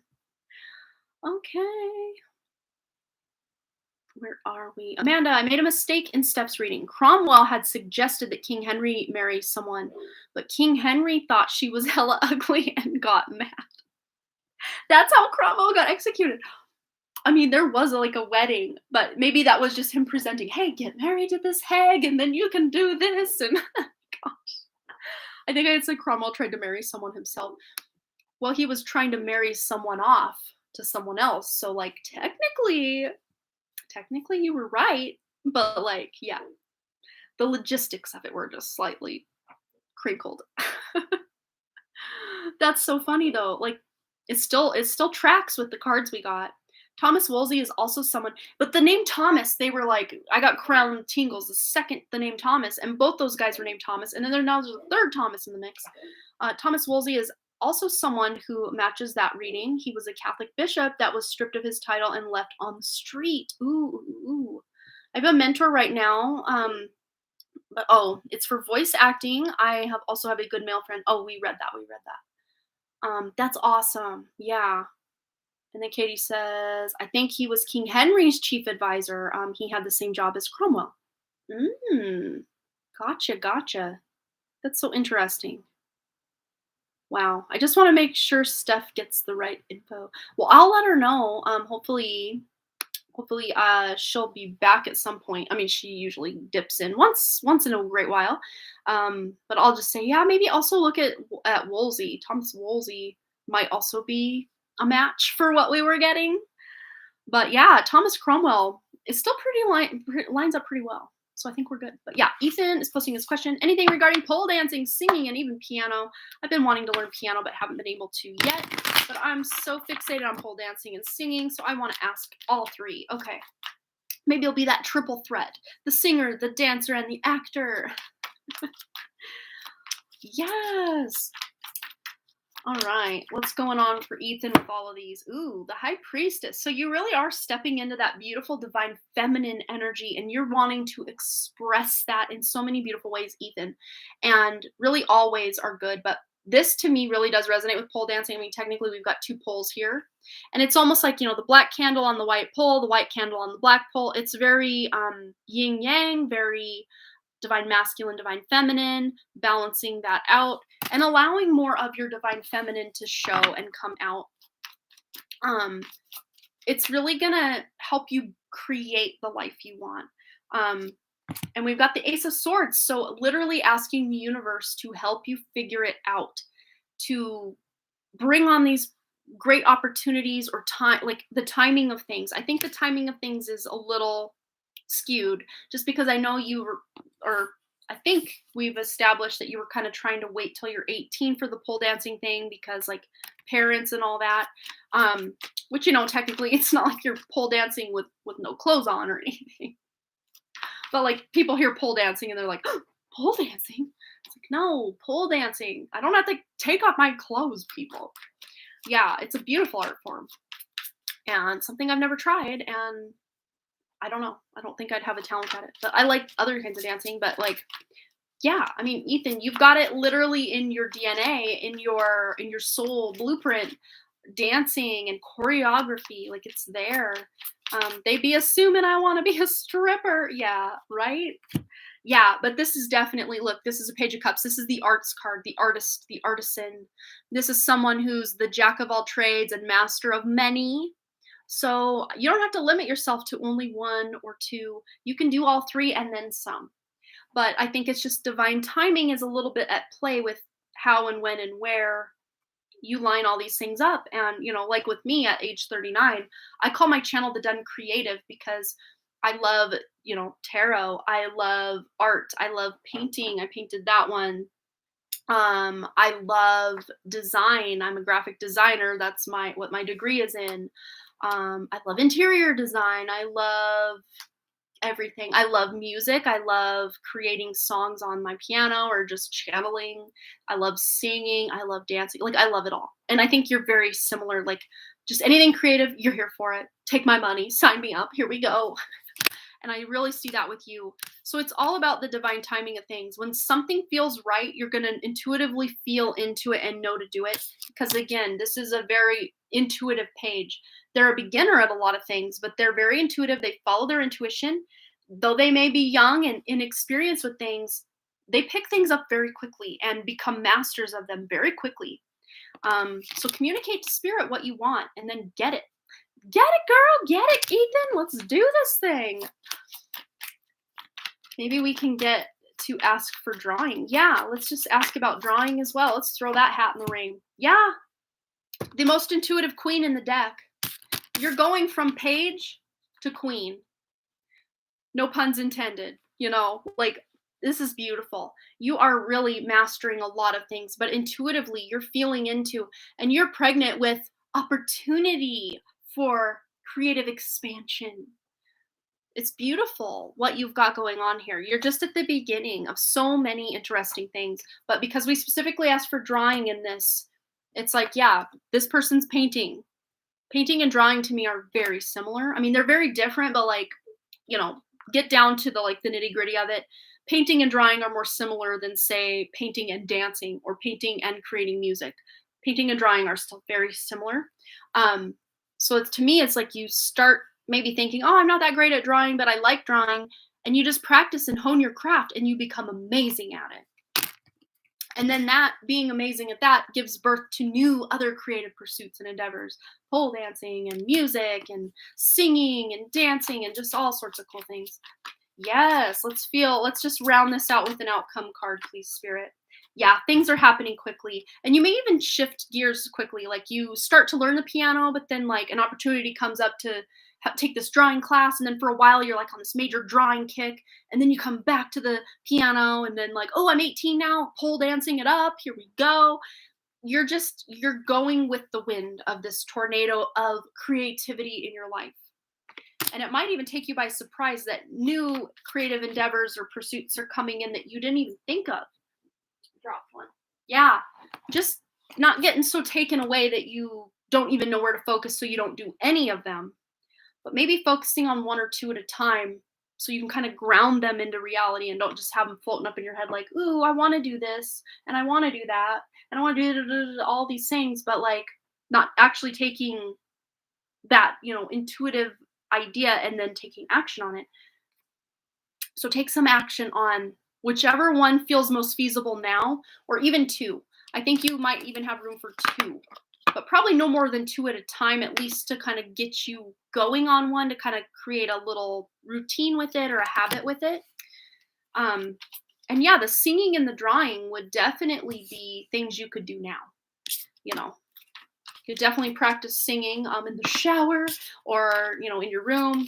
I don't know how close your room is to like other places in the house. If you're embarrassed, don't want your people in your house to hear you singing or whatever. But like, drawing is something you can do pretty much in private anywhere you go. Unless someone's just looking over your shoulder like, oh, what are you drawing? Is that a dog? It's a horse, thank you. Funny. I hope that resonated, Ethan. Yeah, the sky's the limit with your creativity. Just put it out there and ground it into reality. All right, guys, I think that's going to be it for today. I'm really hungry. I don't think I've been this hungry in a hot minute. Reminds me of that Jim Gaffigan. He's a comedian. One of his comedy specials, he's like, I haven't been hungry in like 10 years. Because it's like, he always makes fun of how fat Americans are. He's like, I'm fat, I don't care. And he'll make all his specials about being fat and about food.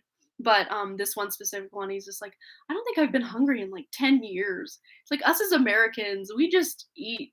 Even when we're bored, even when we're happy, even when we're sad, like we just eat. So it's like, I don't even have time to get hungry because I'm just constantly eating. So funny. Yeah, you can definitely still be a spiritual psychologist because if that's what you want to do as a career, spirituality is very multifaceted, and so is being a creative person. And a lot of times, not always, but a lot of times, those who are very and highly creative are also very and highly spiritual people. Yes, I love Jim Gaffigan. He was talking about Cinnabon one time. It's like go to get a Cinnabon, and He's like, "I got that thing, it was like this big." He's like, "You can sit in it and eat it." And I always say that. It's like when my dogs are all laying on the couch and there's somewhere for me to sit, I'm like, "You can sit in it and eat it," which makes no sense, but, like, that's just how I roll around here. I'm so weird. Oh, I'm so glad that brought you some clarifying energy, Yang. Absolutely. That's exactly what I'm here for. Well, thanks again, all of you, for your lovely donations, your lovely energy. I'm always having so much fun. I never want to leave, but I do kind of want to leave right now just so I can go get some food. But, like, if it wasn't for the food, you have my heart. Yes, you do. I love all of you. And yeah, I will be back on Wednesday. But fun fact, my son Wrigley turns 7 on Friday and Saturday. Well, Thursday night, my mom will be in town here staying with me, and I will not be live on Saturday because Saturday at noon is actually Wrigley's birthday party at the sports barn. So we're gonna have so much fun. And what else? What else is going on for me? Still like up in the air, maybe, hopefully wondering if my what your guides have been trying to tell you, pick a card, is going to be live. It was supposed to be live on Patreon yesterday morning at 10 a.m. Mountain Time, but I'm still having technical difficulties. The audio is completely screwed up on it. I gotta go back in at re-export. So my patrons, you're getting the weekly reading live tomorrow. I am literally scheduling a live stream and just doing it live tomorrow morning. And then I'm going to work my butt off all day to figure out Monday's regular YouTube content that will probably be live sometime, hopefully, fingers crossed, everything goes well, sometime tomorrow afternoon. I'm going to mess with it a little bit tonight after I get home from getting my food. But yeah, I will take care of myself. Thank you so much. Yes, I will have a nice meal, and a happy birthday to my son. Thank you so much. I appreciate your kind regards. And yes, we will see you in the next live. Definitely Friday. Sorry, Friday. I'm not live Friday. Oh, and Tuesday we have a Patreon live. I do believe it's the 17th. Yeah, yeah. Wait, am I mixing this up? No, maybe it's Wednesday. Wednesday during the day. I'm having a live though during the day because my evenings have been like crazy busy with mentorships and just, wanting to still at times spend time with my family at night. Um, so I really need to, yeah, Wednesday. Danny's right, Wednesday. It'll be Wednesday, probably during the day. I'm going to just film that live stream. It's going to be our spiritual topic for Patreon for the month of November. And then the 24th, which will be the following, or no, it's the 23rd, following Tuesday at 7 p.m. Mountain Time will be the Patreon spiritual topic guest, which we're going to be talking about human design. We have a guest, Victoria Grace, coming on to let us know what human design is and tell us how to do it and what it means. And it's kind of like astrology, but like for your like human design. I don't know. It's really cool. It's super cool. She read my chart twice, both my Western and my Vedic chart, and they both resonate like psh. So like, yeah, we're gonna get into that on Patreon. So yes, I will see you guys later. Thanks again so much for all your likes, comments, shares, subscribes, and all the things. I really truly do hope to see you back here at the Done Creative Live. Also over my main channel. If you are still here and want something else to go watch of mine, you can absolutely go over, first thing linked in my description below, my main channel.